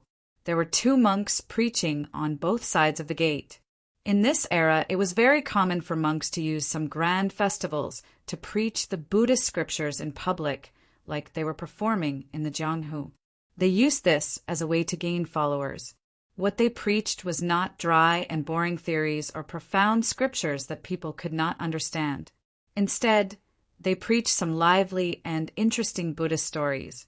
The monk on the left side of the gate was the true abbot of the White Horse Temple. He was the last disciple of great Master Sanshan, monk Hongyuan. This monk was tall and sturdy. His voice was loud and clear.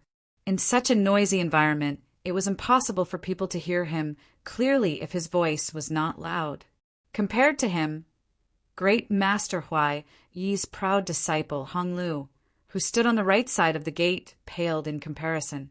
Hong Lu's voice had already become completely hoarse from competing with Hong Yuan's. He repeated the legendary story of great Master Huai Yi stabbing his knee and painting the Buddha statue with blood at the top of his lungs.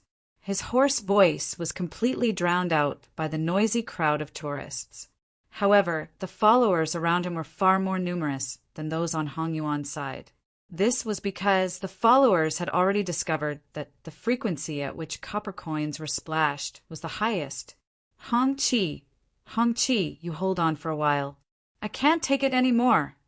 Seeing how busy Hong Lu was, Yang Fan originally wanted to just walk through the gate and not disturb his 6 senior brother's business of promoting Buddhism.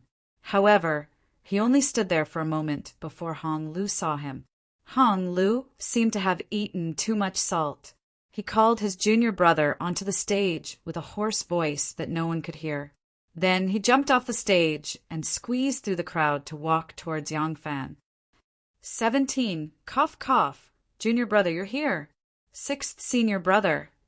Yang Fan waved his hand and stopped his subordinates from trying to stop him. He took the initiative to greet Hong Yuan. Haha, it's so lively here. Of course, Master is holding a big Dharma conference today, and the whole city of Luoyang is in an uproar. When the emperor comes, there will be 1,000 monks cough, cough, cough. Hong Lu's voice was like a broken string.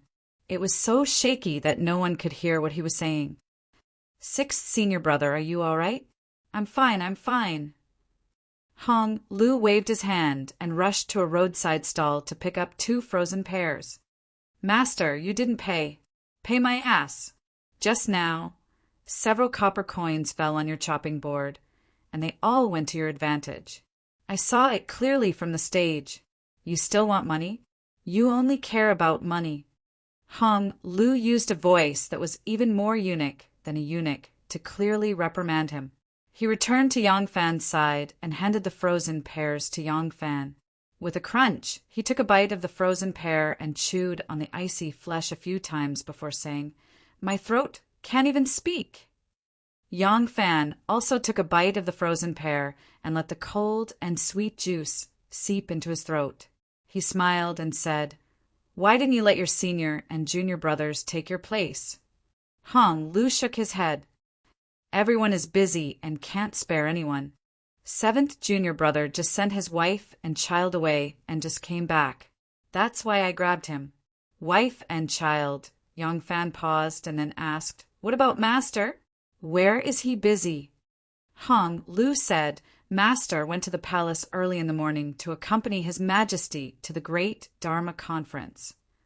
As they spoke, they passed by the originally spacious front hall and saw that there were already 4 high platforms in the courtyard.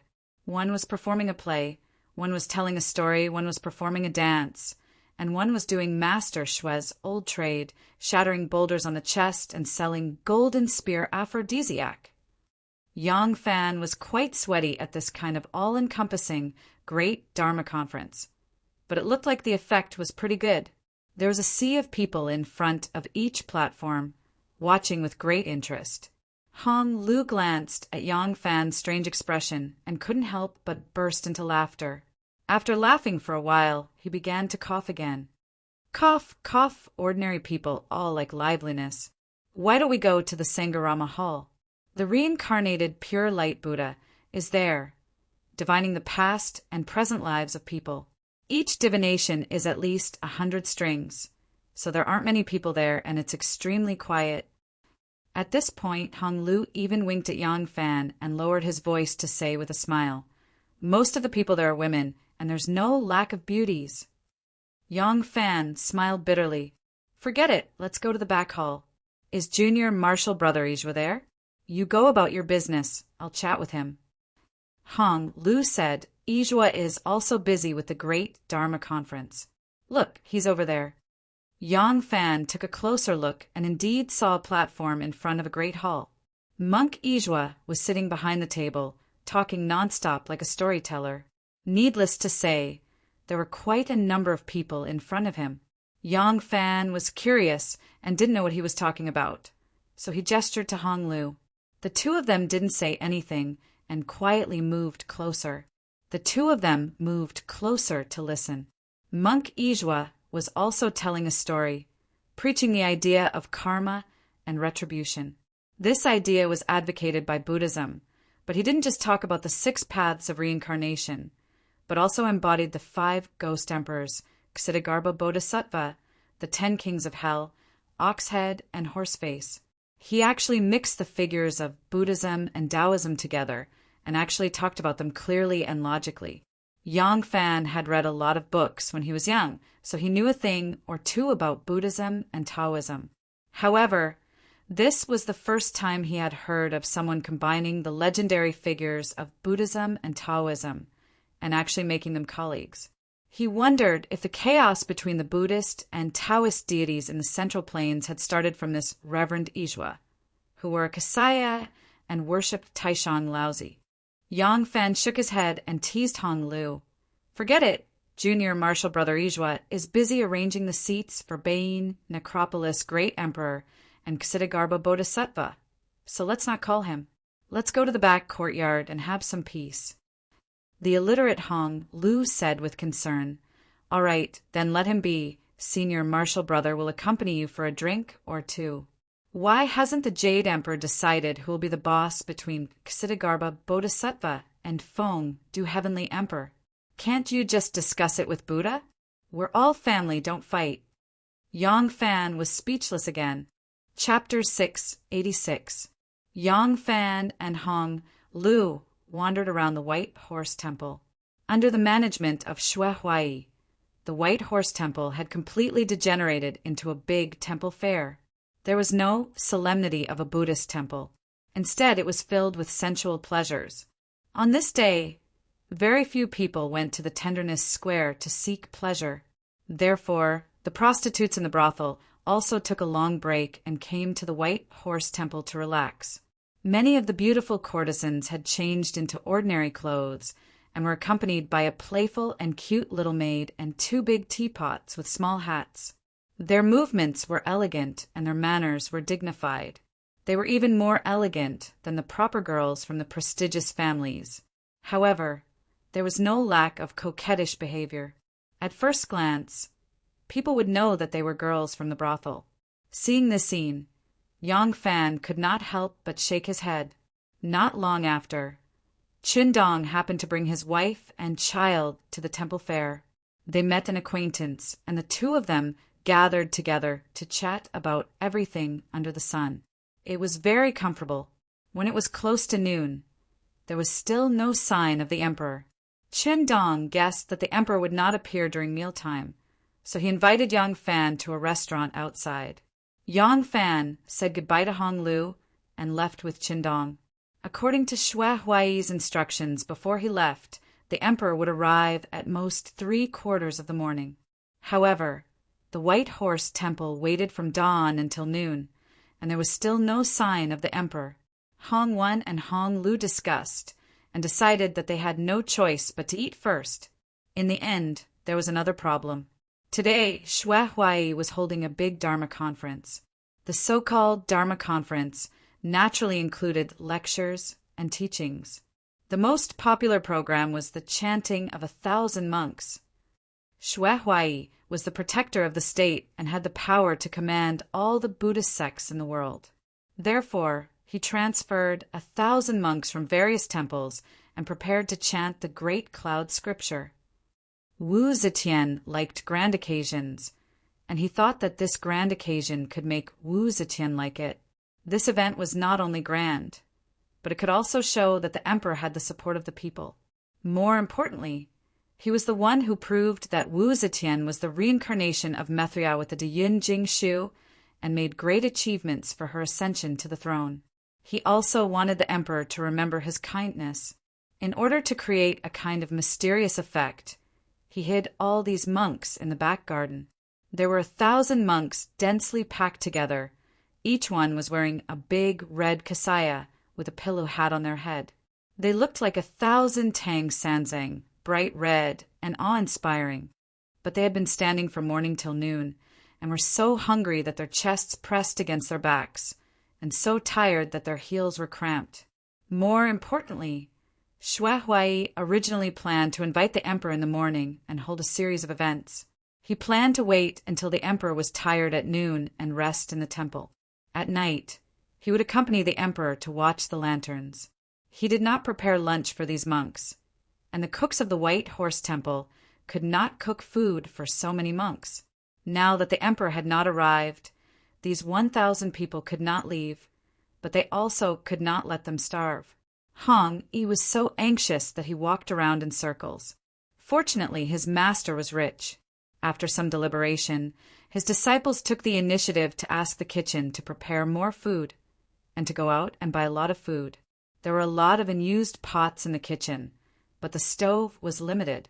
So the head cooks took the initiative to start cooking in the courtyard.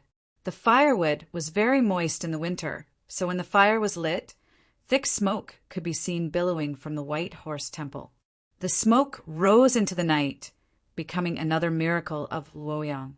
As the thick smoke rose, it didn't take long before 3 groups of people rushed towards the White Horse Temple from 3 different directions amidst the shouts of people and neighs of horses.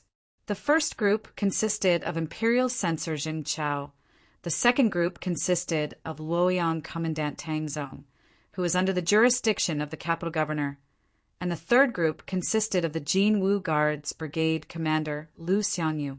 These 3 groups of people were responsible for the security of the capital. When they saw the thick smoke from the White Horse Temple, they knew that there was a big ceremony here today, and there were many people attending the ceremony. They thought that there was a fire and rushed over. As a result, when they rushed to the entrance of the alley, they could not squeeze in. The 3 officials made a prompt decision and ordered in unison. Charge in! The servant of the city patrol raised his whip and lashed. The officers and soldiers of the Jin Wu Wei raised their sheathed steel swords and slashed. Luoyang Commandant Tang Zong did not hesitate either. With a command, the patrol officers under him waved their water and fire sticks and rushed in like they were performing a drama. Who would have thought that not only would there be chaos outside, but there would also be chaos inside? What were Xue Huai's subordinates? They were just a bunch of ruffians. How could you expect such a group of trash to do anything reliable? They ordered all sorts of dishes from restaurants and snack stalls. They had all kinds of meat and fish. They were monks who drank wine and ate meat. But the 1,000 monks who were waiting to sing the great cloud scripture were real monks. They were determined not to eat these things. After a series of protests, these ruffians became angry. A group of ruffian monks was quarreling with a proper monk. The waiters sent by the restaurants to deliver the food could not wait and urged them to ask for money. No one wanted to eat the food. How could the ruffian monks be willing to pay? So they quarreled with the waiters again. This quarrel could not be controlled. They quarreled from the backyard to the front yard. A large group of people who were watching the fun suddenly surrounded them. They felt that this was the most exciting show of the White Horse Temple ceremony. The group of ruffian monks usually kept to their word. They had never lost so much face. They quarreled until they were ashamed and angry. They simply started to fight. This fight inevitably affected the innocent. The innocent was not to be trifled with. He immediately rolled up his sleeves and joined the fight. Anyway, in this chaos, no matter how powerful the White Horse Temple was, they would not be able to find him for revenge. Even in modern society, some garden activities often resulted in stampedes due to poor organization. Moreover, this White Horse Temple ceremony was not organized or guided. Even if the government sent bailiffs, because the White Horse Temple had always been domineering, they only maintained order in the periphery. They were not willing to wander around inside. When this fight started, the people outside desperately rushed in and squeezed to watch the fun. The people inside helped the old and the young to rush out. They dodged the incense sticks, prayer beads, tables and chairs, hanging Buddha statues, and all kinds of strange weapons. The chaotic scene of stampedes inevitably occurred. After a while, the huge Buddha statue that Xue Huai drew with his blood also collapsed with a loud bang. It was trampled into pieces. By the time Yang Fan and Qindong had eaten and drank to their heart's content, they were laughing and chatting as they rushed back. When they saw the White Horse Temple in a mess, they were stunned. Qindong still had his wife and child with him, so it was inconvenient for him to go in. Yang Fan told him and led 7 or 8 bodyguards to squeeze in. Even with his martial arts, when he squeezed into the White Horse Temple, his clothes were messy, his hat was crooked, his hair was disheveled, and he was sweating profusely. Yang Fan squeezed into the White Horse Temple and saw that it was even more chaotic here. There were fights everywhere. Yang Fan wandered around for a long time, but he could not find anyone he knew. Monk Yizhua, who was hiding behind a pillar and looking at the scenery, saw him and quickly called him over. Yang Fan asked him and understood the reason. It was useless for Yang Fan to understand the chaotic scene before his eyes. Even if he gathered all his fellow apprentices from Hong 1 to Hong 19, the scene before his eyes still wasn't something they could put a stop to. At this time, the Featherwood Guards Grand General Wu Yi led the army over in a grandiose manner. Under the suppression of the mighty army, the chaos was finally put to a stop. Wu Yi came to clear the way. The emperor had already set off and would arrive soon. This time, Monk Hong Yi and his fellow apprentices were dumbfounded. They did not know how to deal with the situation in front of them. Seeing this, Yang Fan quickly came forward. First, he asked Hong Yi to pay. Then he sent away the waiters of the restaurants. Who was injured? Everything was settled with money. As long as he was willing to leave, he did not care about money. The same method was used for the civilians who were accidentally injured. In a hurry, It was impossible to distinguish who was right and who was wrong, so the White Horse Temple had to pay. The magic of money was endless. In the blink of an eye, the families of the victims were swept away like the autumn wind sweeping away the fallen leaves. Following that, he paid for many young and strong men from the commoners who had come to watch the show to help clean up the battlefield. At the same time, he asked the Yulin Guard, the Golden Guards, the patrolling imperial censors, and the people of Luoyang Prefecture to help maintain order and guide the crowd. As for the 1,000 monks, they chose those whose kasayas were still intact, those who still wore Vairocana hats, and those who did not have bruised noses and swollen faces. The others retreated first. In the end, only 240 monks were left. They hurriedly retreated to the backyard to prepare to chant scriptures. The reincarnated pure light Buddha, the immortal nun of Hanoi, also took advantage of the chaos and quietly slipped away with her female disciples. Yang Fan's command produced a miraculous effect. When the emperor's guard of honor appeared in the distance, the entire scene was no longer chaotic. However, the giant Buddha that Xue Huai had painstakingly drawn was gone. The emperor's favorite scene of joy with the people was gone. The scene was cold and deserted. Except for the soldiers, there were more soldiers. Wu Zetian did not want to see the great Dharma assembly at the White Horse Temple. As her position as the emperor stabilized, she was tired of those pretentious things, especially the case of Lu Sili and Su Lianyao's rebellion. It made her notice that she was not the only one who could use Buddhas to bewitch the people. She was the emperor. She could still do things without Buddhas to bewitch the people. It was just that sometimes it would be more troublesome. However, other people could use Buddhas to do many things that they could not do. This made her even more vigilant towards those who were not from the Buddhist world and were showing off their supernatural powers with the will of the fake gods and Buddha. She had only come today to brush Xue Huai off. She was afraid that this bastard would do something stupid again. Thus, despite Xue Huai's repeated urging, she was not in the mood. It was only in the afternoon that she could not drag it on any longer. Only then did she put on the guard of honor and came slowly. When she arrived at the White Horse Temple, she saw that there was no grand occasion at all. Her displeasure was written all over her face. Xue Huai was also puzzled. Although it was early when he left, it looked more lively than now. Where were the people? Where were the Buddha statues? And where were the disciples?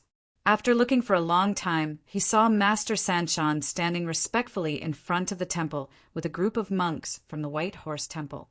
None of his disciples. Oh, there was one. Monk Ijua was there. Ijua stood behind Master Sanshan. He had a kind face and a sage-like demeanor. No matter how he looked at it, he looked like a Taoist. Xue Huai was very puzzled. However, he was accompanying the emperor, so it was not appropriate for him to ask.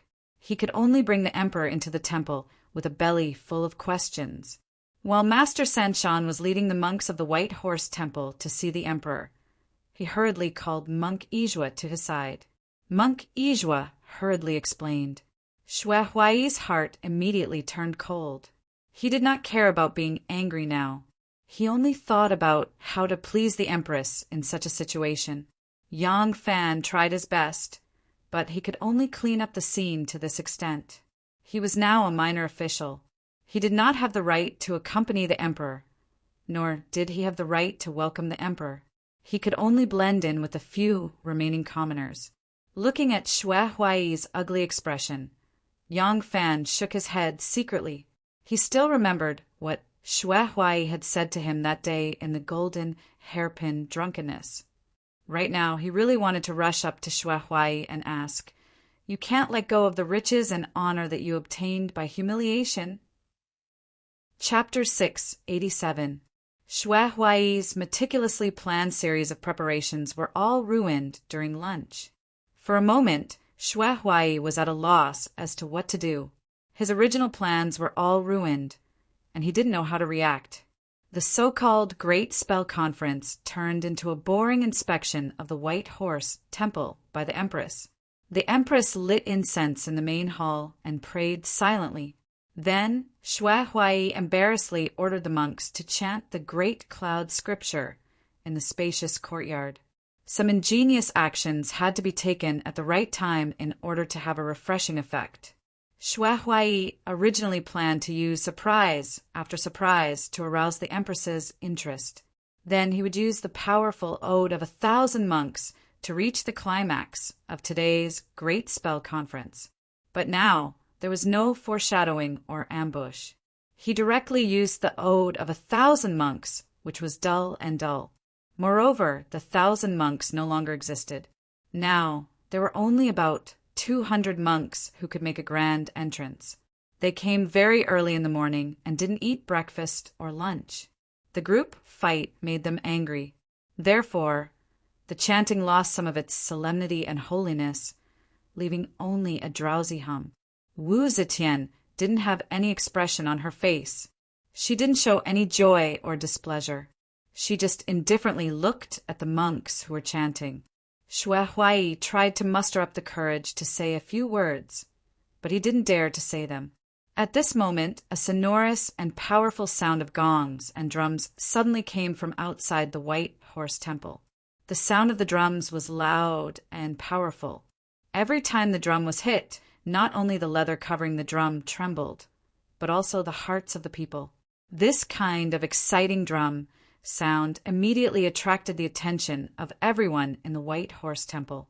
It was impossible to go to the White Horse Temple at this time and beat the drums and gongs. There were soldiers guarding outside, but not only did the sound of the drums and gongs sound, but it also came closer and closer. It was as if it was coming towards the inside of the White Horse Temple. No one was watching the monks chanting anymore. Everyone was looking outside. The monks who were chanting also stopped their weak chanting and turned their heads to look outside. Dong, dong, dong, clang. The sound of gongs and drums was loud and powerful, filled with a festive atmosphere. The sound got closer and closer, but before the people could see the people who were beating the gongs and drums, they saw a young man with a red headband, dressed in colorful clothes, and holding a red embroidered ball in his hand appear at the door. He began to dance, his movements vigorous and powerful. The man waved the red embroidered ball, and a red-maned lion with golden eyes, silver teeth, and red mane leaped in from the door. The sound of gongs and drums turned into the familiar peace music. The lion man led the lion, which was more than 10 feet tall, to leap, tumble, jump, stand on its hind legs, and bow, looking extremely heroic. Following that, a second lion, a third lion, one lion after another entered the courtyard under the guidance of the lion men, squeezing the monks to the side and emptying the entire courtyard. Wu Zetian stared fixedly at the first lion man. After a long time, her face slowly revealed an expression of astonishment and extreme joy. That was Zhang Yizhi. Zhang Yizhi had a red headband on his head, dressed in colorful clothes, and held a red embroidered ball in his hand. He looked valiant and indescribably cute. Today, these two brothers also attended the palace banquet. However, although everyone in the court knew that they were the Empress gigolos in such a grand occasion, they could not attend the banquet as palace people. Just as they said they had no status, however, they were still officials. They originally had idle official positions that were inherited from their fathers. After receiving Wu Zetian's favor, they continued to be promoted and were already qualified to attend the palace banquet. However, they entered the palace as officials and officially attended the palace banquet. They could not stay by the Empress' side, and the Empress could not always look after these two little lovers. When Wu Zetian was about to come to the White Horse Temple, these two people disappeared. Wu Zetian thought that they felt uncomfortable coming to the White Horse Temple and did not come with her. Only now did she understand that they wanted to give her a surprise. Although Wu Zetian was pleasantly surprised, Shui Huai was so angry that his face turned pale. His skin was originally white, and at this time it was even more pale without any color of blood. According to Shui Huai's usual temperament, at this time he would have already clenched his big iron fist and rushed down to hit people. However, times were different.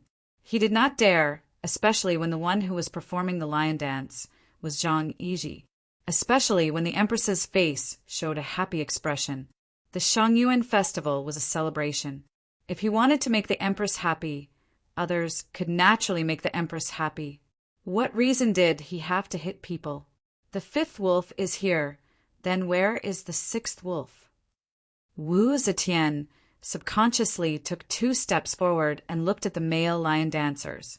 She looked down one by one until her eyes were filled with tears, but she still could not find Zhang Changzong. At this time, Zhang Yiji was leading a lion closer and closer. The female guards on both sides of Wu Zetian immediately took a step forward, but before they could stop them, they were reprimanded by Wu Zetian. The lion came to the step in front of Wu Zetian and began to dance on the spot, scratching, shaking, and licking. It was vivid and charmingly naive, making Wu Zetian laugh loudly. Suddenly, the lion's head was lifted, and a young man wearing a lion sweater and a pair of lion's claw boots stood in a horse dance. Another handsome young man wearing a red warrior's suit supported the lion's head and stepped on the young man's leg. The young man winked at Wu Zetian and said loudly to Wu Zetian, "The Shangyuan festival is a celebration. Changzong wishes His Majesty good health and boundless longevity."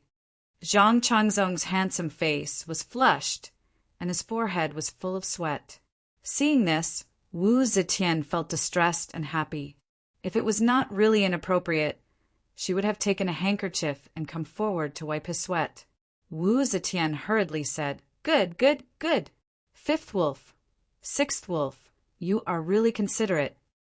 Wu Zetian was so happy that she forgot that there were many noble relatives and courtiers following her. She directly called out to them intimately. Zhang Yiji raised the embroidered ball and said to Wu Zetian, "Your Majesty, we have also arranged for the dance of the 100 Lions and the dance of the Fish and Dragon on Ding Ding Long Street. Your Majesty, the royal relatives, civil and military officials, please enjoy it together." "Good, good, good." Wu Zetian beamed with joy and said to the accompanying officials, "Set off, all officials. Follow me to Ding Ding Ding Long Street to watch the dance of the 100 Lions and the dance of the Fish and Dragon." Xue Huai was so angry that smoke was coming out of his nostrils, but he did not dare to flare up. He could only say awkwardly, "Your Majesty, should you first listen to the 1,000 monks? Ah, no. The 100 Buddha song, rest in the meditation room for a while before going.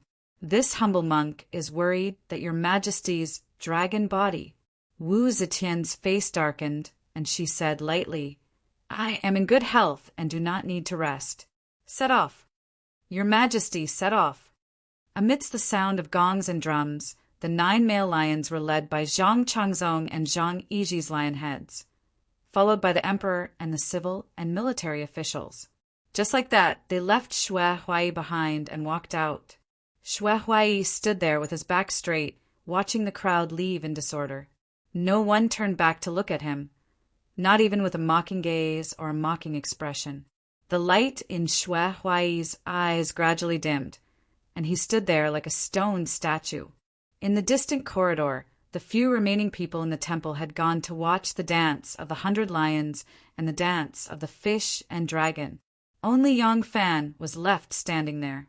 Xue Huai and the other disciples looked at each other. After a long time, Heng Yi came forward with trepidation and timidly said, "Master, we—" Xue Huai turned around and picked up a scripture scroll from the incense table, about to throw it at Heng Yi's head. Heng Yi was so frightened that he did not dare to dodge, only shutting his eyes firmly. A while later, before the scripture could hit his head, Heng Yi quietly opened his eyes and could not help but jump in fright. He saw that Xue Huai's large eyes were filled with tears, which were swirling in them. Heng Yi had never seen Xue Huai cry before, so he dropped to his knees in fright and said with a trembling voice, "Master!"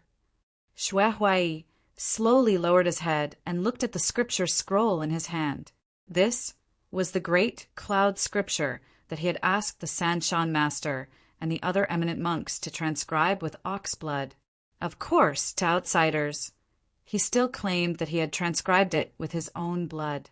He had originally planned on offering it to the Empress after the ode to 1,000 monks. But unfortunately, Shui Huai's tears fell onto the scripture, dyeing it red. The disciples gathered around him and called out to him timidly, "Master!" Shui Huai suddenly laughed aloud. As he laughed, he tore the scripture apart with all his might, tearing it into pieces and tossing them into the air.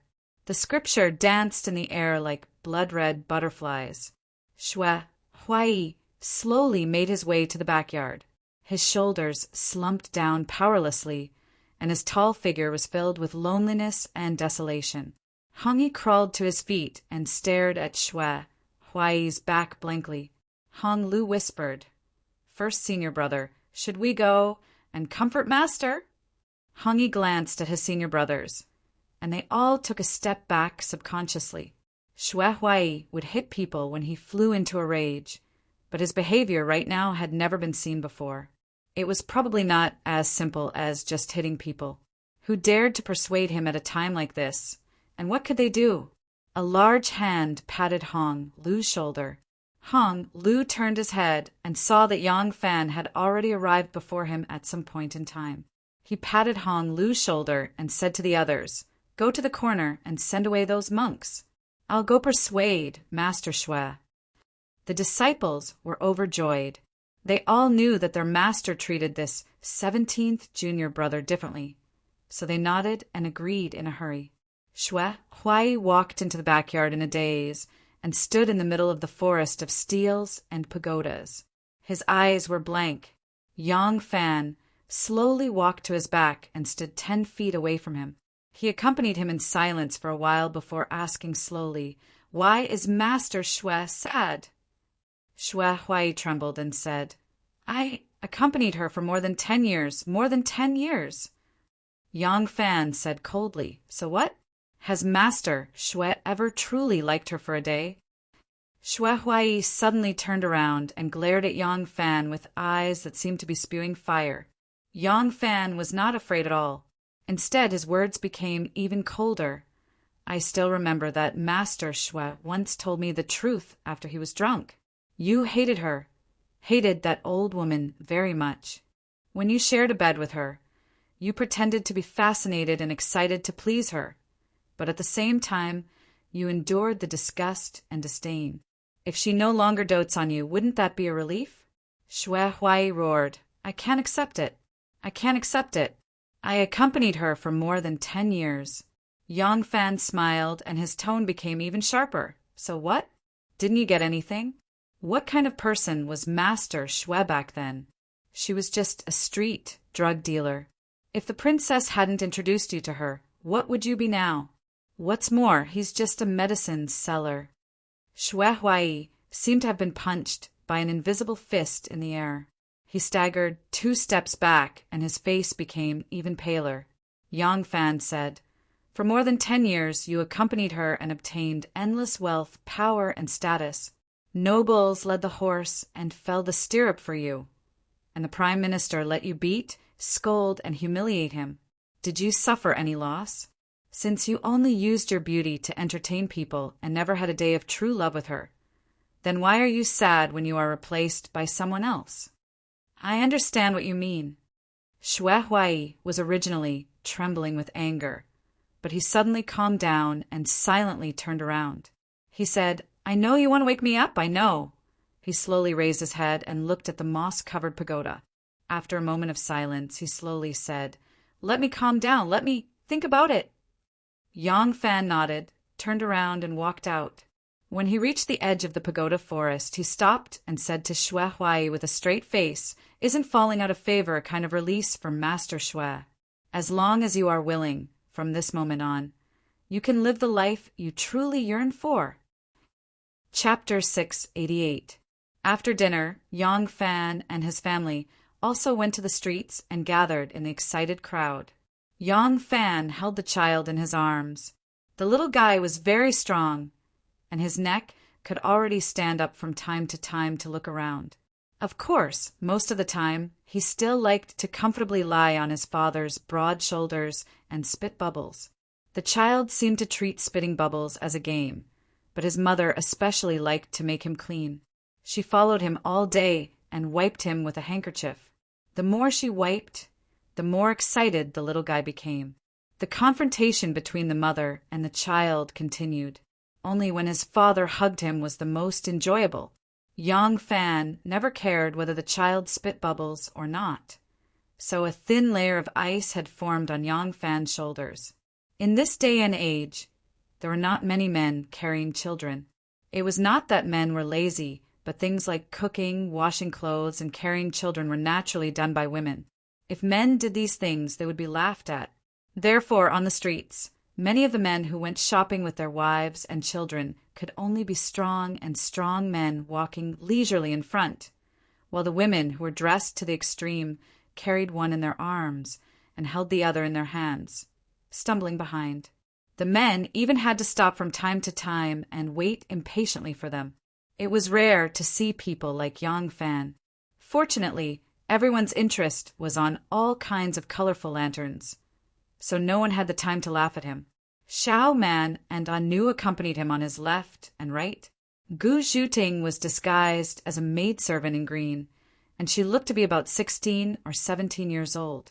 When Yang Fan first saw her appearance, he was very shocked.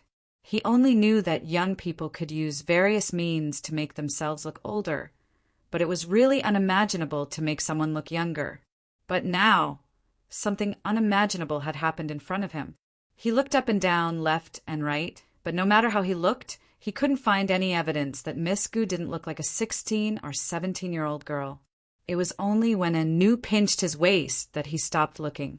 Xiao Man didn't need to carry the child, so she had her hands free.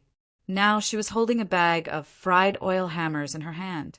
She and Anu each had a toothpick in their hands, and from time to time they would stab a piece of crispy and sweet fried oil hammers and eat it with relish.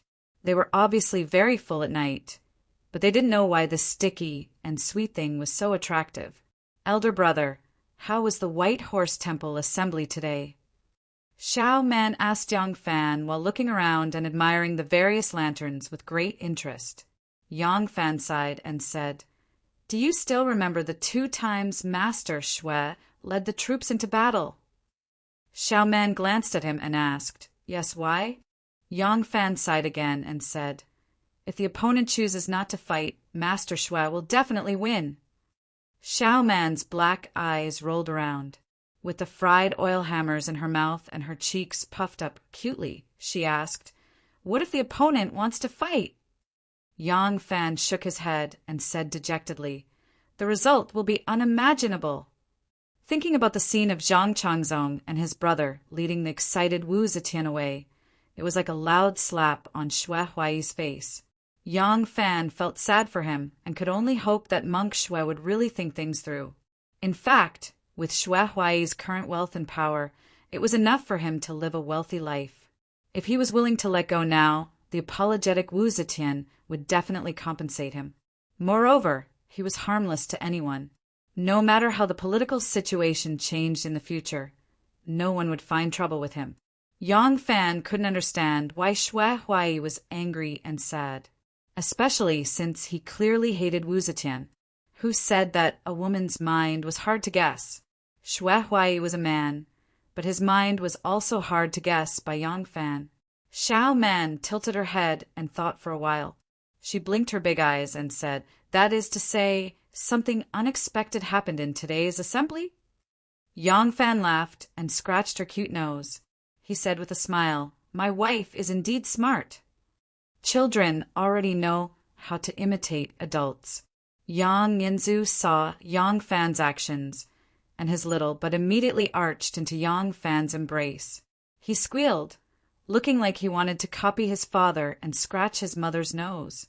Unfortunately, no one paid attention to him. Very quickly, young Master Yang's attention was attracted by a horse lantern. His plan to scratch his mother's nose was immediately thrown out of his mind. Yang Nianzu stared dumbfoundedly at the spinning lantern. A strand of sparkling and translucent saliva connected with a thin layer of ice on his father's shoulder. In the crowd, the 4 Chui brothers were strolling over. Chui Di's overestimation of his capabilities made Princess Taiping deeply disgusted. Chui Shi felt from the next few interactions with Princess Taiping that his ninth brother had completely lost Princess Taiping's appreciation. The hope of Princess Taiping recommending his ninth brother to be an official was already zero. Therefore, he immediately wrote a letter to summon the other two brothers to the capital, intending to win by quantity. As the Shangyuan festival approached, the two brothers, Chui Yi and Chui Qi, finally hurried to Luojing and met up with Chui Shi and Chui Di. The two brothers had just arrived in Luoyang for a day and hadn't had the time to pay a visit to Princess Taiping. Coinciding with the Shangyuan festival, the four brothers came out to stroll the streets and watch the lanterns. Chui Shi was walking when he suddenly stopped and said, "11th brother, tonight is the Shangyuan festival and the lanterns are as bright as day. Why don't you use this Shangyuan night as the theme and compose a poem so that the brothers can evaluate it?" The 11th brother he called was Chui Yi. Among the Chui brothers, Chui Yi was one of the best in terms of talent and learning. Moreover, this 11th brother's temperament was also very calm. However, in terms of seniority among the brothers, he was slightly younger than Chui Di. Chui Shi had originally planned to first enter officialdom with the 9th brother, Chui Di. When this 11th brother was a bit older, it wouldn't be too late to find him an official position. Now that Chui Di had caused Princess Taiping to feel extreme disgust and had already lost the possibility of entering officialdom, he began to consider Chui Yi. Chui Yi was good at poetry and literature and had a calm temperament. Princess Taiping liked people who were good at poetry and prose the most. Chui Shi asking his brother to compose a poem at this time was also to test him. The Chui brothers were all able to compose poems, but to achieve the realm of composing a poem in a few steps without any modifications, among the brothers, only Chui Shi and Chui Yi could do it. They were all brothers of the same family, so there was no need to be modest or anything. As soon as he heard his eldest brother's instructions, Chui Yi slowly walked forward while frowning in thought. Chui Yi walked a few steps and suddenly clapped his hands and said cheerfully, "I've got it." Chui Ji and Chui Di said in unison, "11th brother, quickly recite it."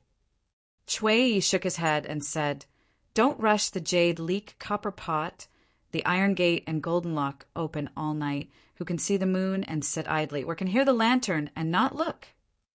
When he said the word "come," Chui Yi waved his hand. The street was bustling with people. This wave of his hand almost hit a person's face. Fortunately, that person's movement was extremely agile, and with a paw sound he grabbed Chui Yi's wrist. Chui Yi turned his head to look and saw a strong man dressed in green and wearing a small hat retreating.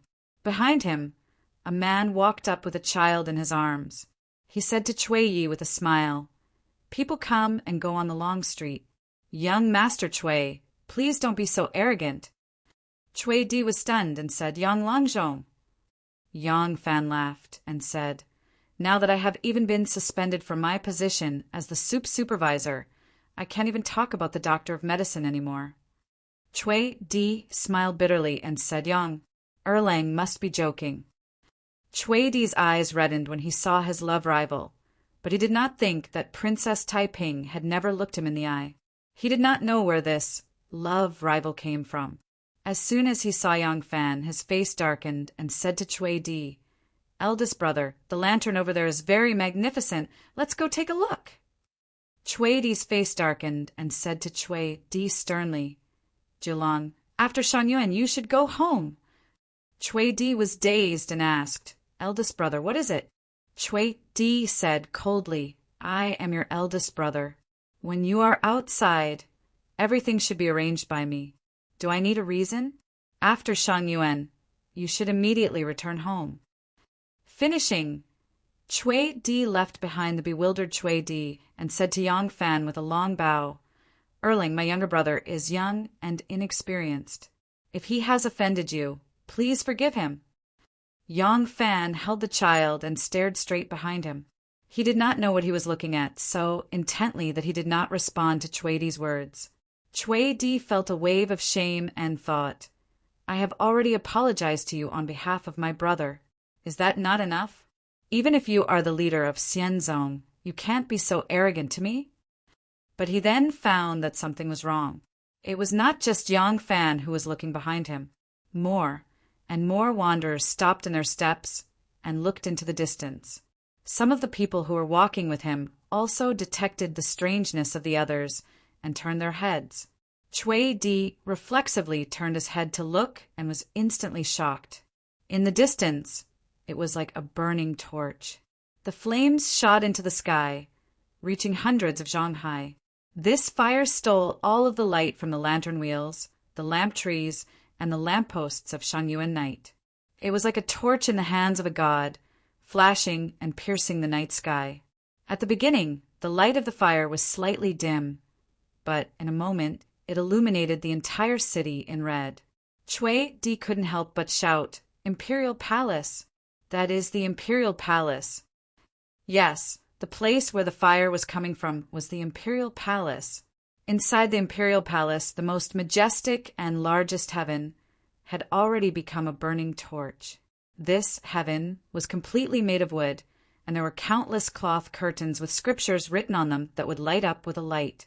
There was a seated Buddha built with Wu Zetian's appearance as the model in the heaven. The Buddha was incomparably large and unparalleled. Just a little finger could hold over a dozen strong men. From this, it could be seen that it was unparalleled. But this large Buddha was also made of wood and painted gold. Now that this large Buddha was also burning, it was like a 10,000 zhang tall golden god, the light of the fire shooting into the sky. Xuehuai, he held a jar of wine in one hand and a torch in the other as he looked at the burning heaven and laughed wildly. Today, in the White Horse Temple, he suffered a great humiliation. He sat alone in the pagoda forest for a long time. He had to admit that every word of Yang Fan's, even though it was as sharp as a knife, had cut into his heart. He knew that he had no reason to be jealous, no reason to be angry. From the first time he had used his body to serve the Empress, he should have had the awareness of being abandoned. What's more, after so many years, everything he had obtained was enough to compensate for everything he had sacrificed. But he was not reconciled. There was no reason he was not reconciled, especially even if he had a house full of gold and silver. Even if he was a duke, he felt that he still had nothing. The only thing he had was his face, even if it was just the superficial respect and awe of others. But now, as he fell out of favor, all of this was quickly lost. He was not reconciled. He still wanted to redeem himself. So he cursed, cried, and hurt himself in the Tower Forest. When he licked his wounds, he came back shamefully and shamelessly participated in the Imperial Lantern Viewing Banquet. In the past, this was the time when he was the most glorious. He was responsible for making the colored lanterns in the Imperial Palace, and was responsible for guiding the Empress to view the lanterns. He sat under the Empress's throne, below only one, and above tens of thousands of people. But this time his seat was far away. From beginning to end, he did not have a chance to approach the Empress. Zhang Changzong and Zhang Yizhi had already replaced his position. What made him even more intolerable was that others also treated him as a mass of air. Even when he took the initiative to put down his pride and put on a smiling face to toast others, those who used to flatter him and worship him as their own father were actually cold and indifferent. Some people only clapped and laughed, pretending not to see him toasting, and some people just raised their wine glasses and pretended to respond, then put them down indifferently. He finally understood. Everything was irreversible, and all the efforts he had made were just asking to be humiliated. Xuehuai, who was drunk by himself, unknowingly left the lively crowd. No one cared about his departure. He, who was once surrounded by people, clearly saw those who were sitting very close to him and had relaxed smiles on their faces. These people were originally people who wanted to curry favor with him, but they couldn't even be ranked in the first place. Unknowingly, he had arrived at heaven. This was built to curry favor with Wu Zetian, and the giant Buddha that was worshipped there was based on Wu Zetian's appearance. Now, this huge pagoda-like hall was burning, and the giant Buddha inside was also burning. He was very happy in his heart. All his anger and jealousy had now been reduced to ashes. The fire raged, and there were sparks that danced in the air. They actually floated all the way to the sky above Bay City before being extinguished. The whole of Luoyang was bathed in this huge fire, and the red light soared into the sky. The bridgehead of Tianjin was illuminated as if it was daytime. Countless commoners crowded there, watching this spectacular fire in shock. Look, look, the Buddha's nose is on fire. Look, the Buddha's arm fell off. Because of the decomposition of the Buddha, the sparks turned into an even more magnificent flame. The northern wind was blowing in the sky. The northern wind slightly moved the 100-zhang tall flame. The Mingtang in front, the most magnificent hall of the Son of Heaven in history, the Wanxiang Shingong, suddenly burst into flames. The people on the Tianjin bridgehead cried out in alarm again. Heavens! The Wanxiangshan Palace is also on fire. Xuehuai, he was burned by the rolling heat wave and retreated a few steps. He looked at the burning heaven in a daze, and then looked at the Mingtang that was just on fire. It seemed like he suddenly sobered up from the alcohol. He staggered a few steps back and suddenly threw the wine jar away. The torch was also thrown away like a poisonous snake biting his hand. He then hurriedly pushed away the dumbstruck palace maids and servants and escaped like a wisp of smoke. Chapter 689. When the first rays of the morning sun once again bathed the earth in its gentleness, the melodious bell and the unhurried but deafening drum did not ring out on the gate of heaven as usual. The fire had not been extinguished. The incomparably tall heaven and the magnificent Pantheon Palace were no more, but the huge wood and all kinds of exquisite carvings made of hardwood had not been completely burned. The fire was still spewing out, and more places were emitting black smoke. The 3-meter-tall golden phoenix at the top of the myriad divine palace had already been warped by the raging flames. The gold on its surface had already melted away, leaving only a frame of pure iron. It lay on the bonfire in a strange shape, blackened by the smoke. This magnificent, towering palace that seemed to be able to swallow the heavens and spit out the earth had already turned into a pile of ruins. Almost no one in Luoyang slept that night. Everyone was watching the unprecedented and unimaginable fire in the imperial palace, and the people in the imperial palace were even more so. The warriors, servants, and maids who had rushed to fetch water and extinguish the fire collapsed to the ground, exhausted. They couldn't even get up to greet their emperor as he walked past them. Wu Zetian had Zhang Changzong and Zhang Yiji support her. She trembled as she looked at this place that symbolized her destiny and the destiny of the dynasty. It was the place where the court officials usually gathered and the place where sacrifices were made to the heavens and earth. It was as if everything she had pursued her entire life had been destroyed in a single day. Several guards, eunuchs, and maids who were in charge of heaven knelt in front of her in fear. The white-haired Wu Zetian acted as if she did not see them.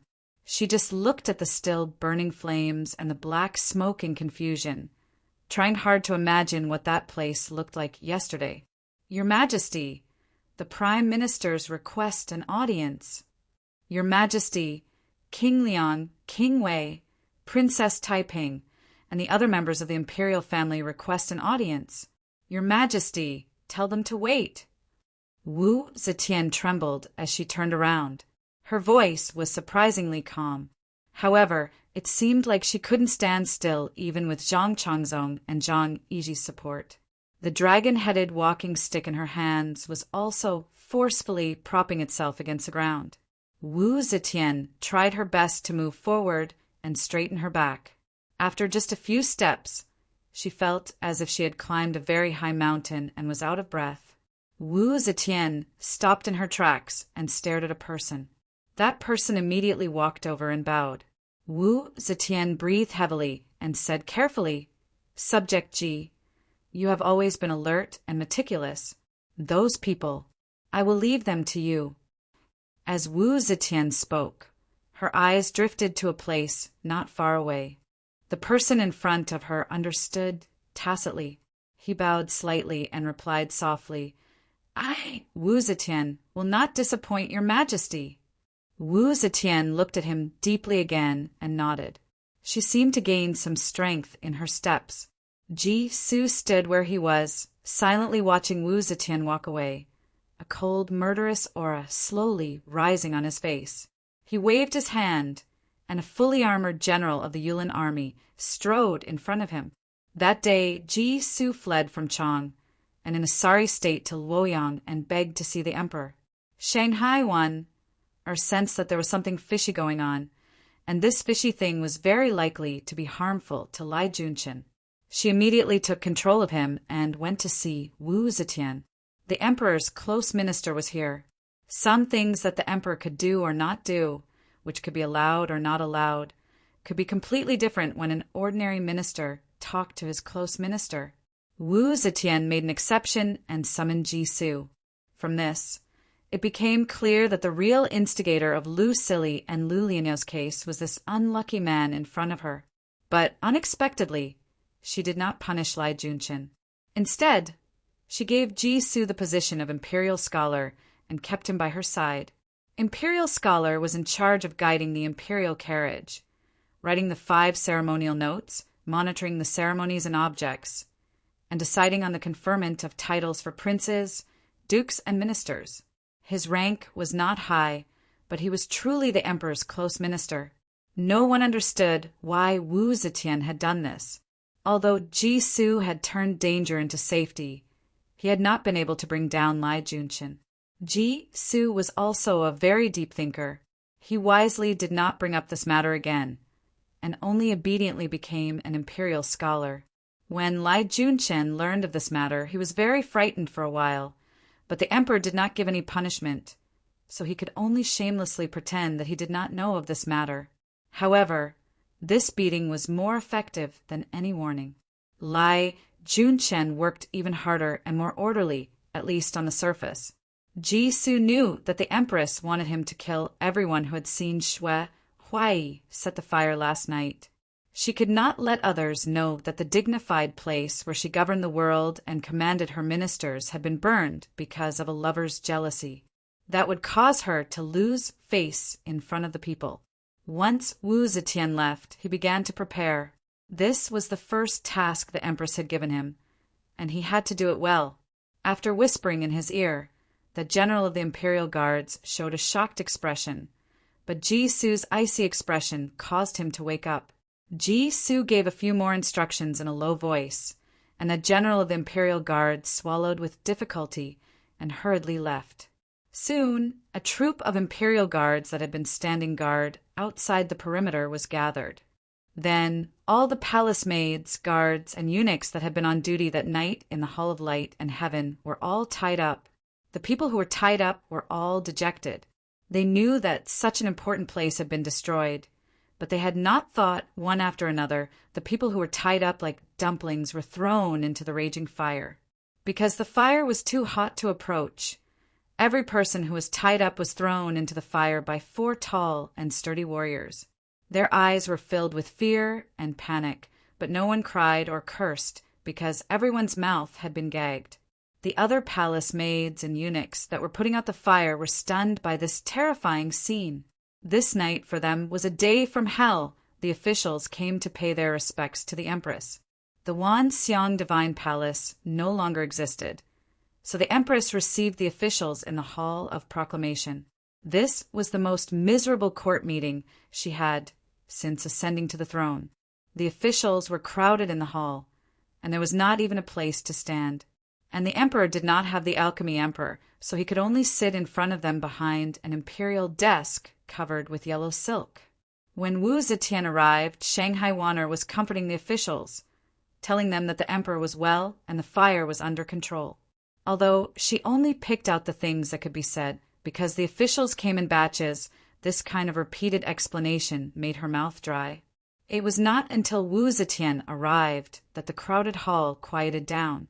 Since the matter had already happened, it was time to deal with the aftermath. When it came to dealing with the aftermath, the civil and military officials began to quarrel again. Although the Hall of Proclamation was not small, it was still crowded with so many people. The buzzing sound of quarreling was like a noisy market. Her Majesty should issue an imperial edict to ask for the opinions of the people all over the world and reflect on the mistakes. After all, such a big fire on the night of the Upper Prime. This is the punishment of the heavens. Because Shanghai Wanner did not understand the Empress's intention, she did not announce the cause of the fire. She only said that she did not notice it beforehand, and when it was discovered, the fire was already out of control. So after a discussion among the officials, it was already classified as a fire from the heavens. The bootlicker young Zaisi immediately jumped out. Nonsense! This is not the punishment of the heavens. This is an auspicious sign. As soon as these words left his mouth, everyone was shocked. The market immediately became quiet, and even Wu Zetian was shocked. A huge fire had burned down the heavens in the bright hall, where the emperor gave orders and ruled the world. This was actually an auspicious sign? Prime Minister Yang said with conviction, "When King Wu of Zhou conquered Zhou, when the army crossed the river, there was a fire from the heavens." In the end, King Wu succeeded in conquering Zhou and established the great Zhou dynasty for 800 years. His Majesty, the Golden Wheel Emperor of the Ci family, is the descendant of Zhou Empress Wu. This fire from the heavens on the night of the Upper Prime is clearly an auspicious sign, indicating the prosperity of our great Zhou dynasty. Luoyang magistrate Lai Junqin had already consulted his learned subordinates, and at this time he also chimed in, saying seriously, "That year, when Mithra became a Buddha, there was a demon burning the palace. This shows that our Majesty is really the reincarnation of Mithra Buddha. In my opinion, this is indeed an auspicious sign. Since it is an auspicious sign, why should we issue an imperial edict to punish ourselves?" Wu Zetian, who had been gloomy, saw that her officials had racked their brains to come up with so many good reasons for her. She could not help but smile, and her gloomy mood also improved a lot. Gods and Buddhas? She already hated them very much, just like when she used the Shandong aristocrats to deal with the Guanlong aristocrats. When the Shandong aristocrats no longer had any value, she abandoned them like a pair of worn-out shoes. Now, gods and Buddhas also had little value to her. Yang Zaisi's words could probably be. This idea only flashed through Wu Zetian's mind for a moment before she eliminated it again.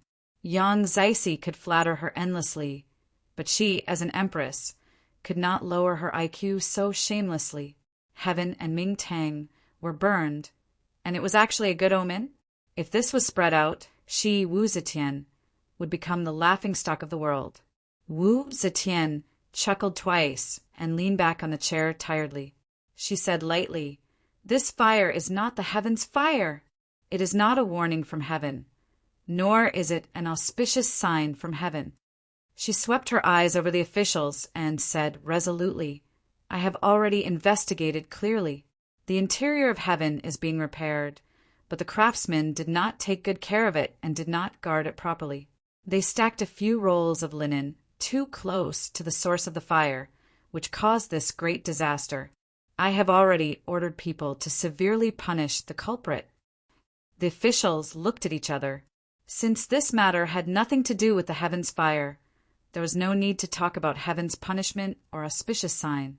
The debaters of the two sides returned to their positions in embarrassment. Wu Zetian closed her eyes and sat for a moment.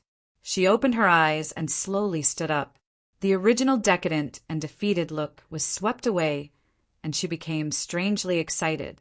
"I want to rebuild heaven and Ming Tang. Not only that, I also want to build the 9 continent cauldrons and the 12 zodiac gods." Ming Tang and heaven used to be supervised by Master Huai. The construction progress was very fast, and I am very satisfied. This time, Master Huai will still supervise the construction. In the past, when Shui Huai built Ming Tang in heaven, there were 20,000 daily laborers, harvesting trees in the mountains, and it cost hundreds of millions of yuan. Now, not only did he want to rebuild Ming Tang in heaven, but He also wanted to build the 9 continent cauldrons and the 12 zodiac gods, which had just been completed. The civil and military officials looked at each other. At this time, there were no officials in the imperial court who dared to speak so bluntly.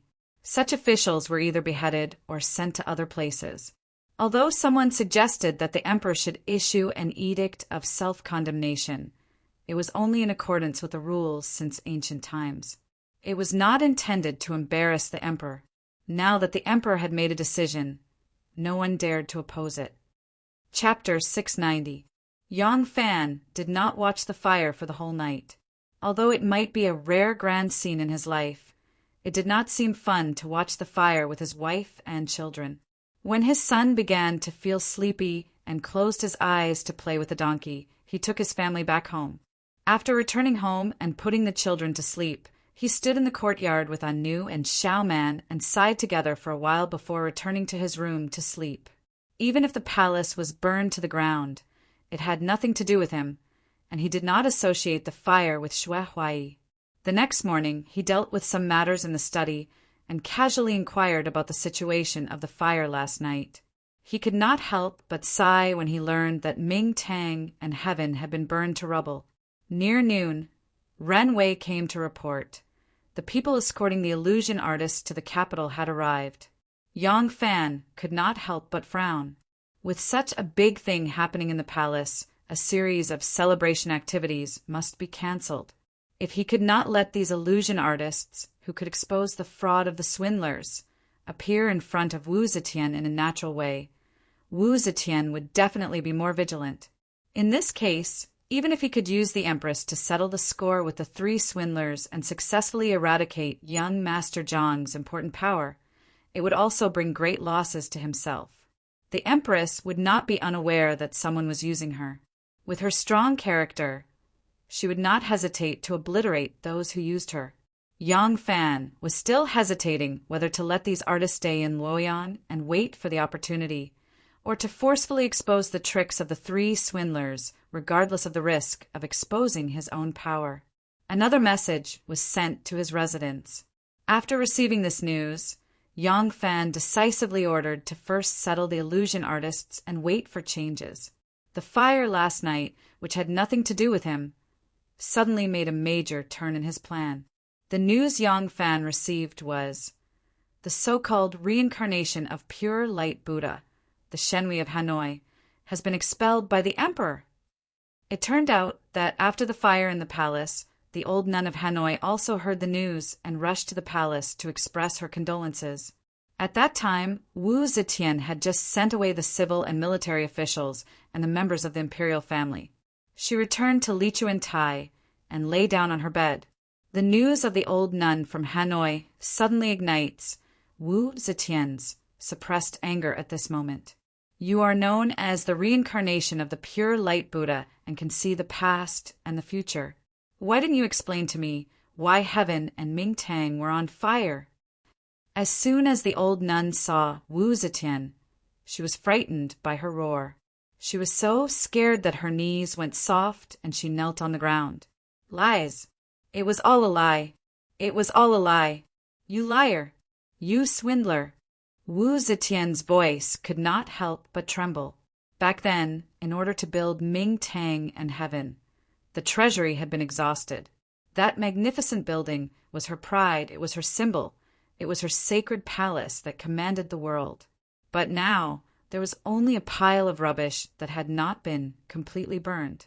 The old nun from Hanoi said in a trembling voice, Your Majesty, scram, I don't want to see you. Scram back to Hanoi. I don't want to see you any more. Wu Zetian roared and grabbed a vase and threw it at her. The old nun from Hanoi covered her head and fled like a rat. Zhang Changzong contemptuously glanced at the back of the old nun from Hanoi. Since these swindlers talked nonsense about Shui Huai being the reincarnation of the Skandao with a stick and the protector of the Maitreya Buddha, he had already hated these swindlers. Now he finally vented his disgust. Wu Zetian was still angry. She seemed to regret that the old nun from Hanoi fled too quickly and could not let her continue to vent. Ming Tang was destroyed in a day.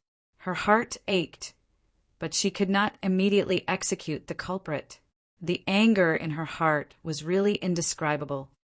The old nun from Hanoi was sent back to Hanoi, removed from the position of abbot of Lingji Temple, and confiscated the bestowed property?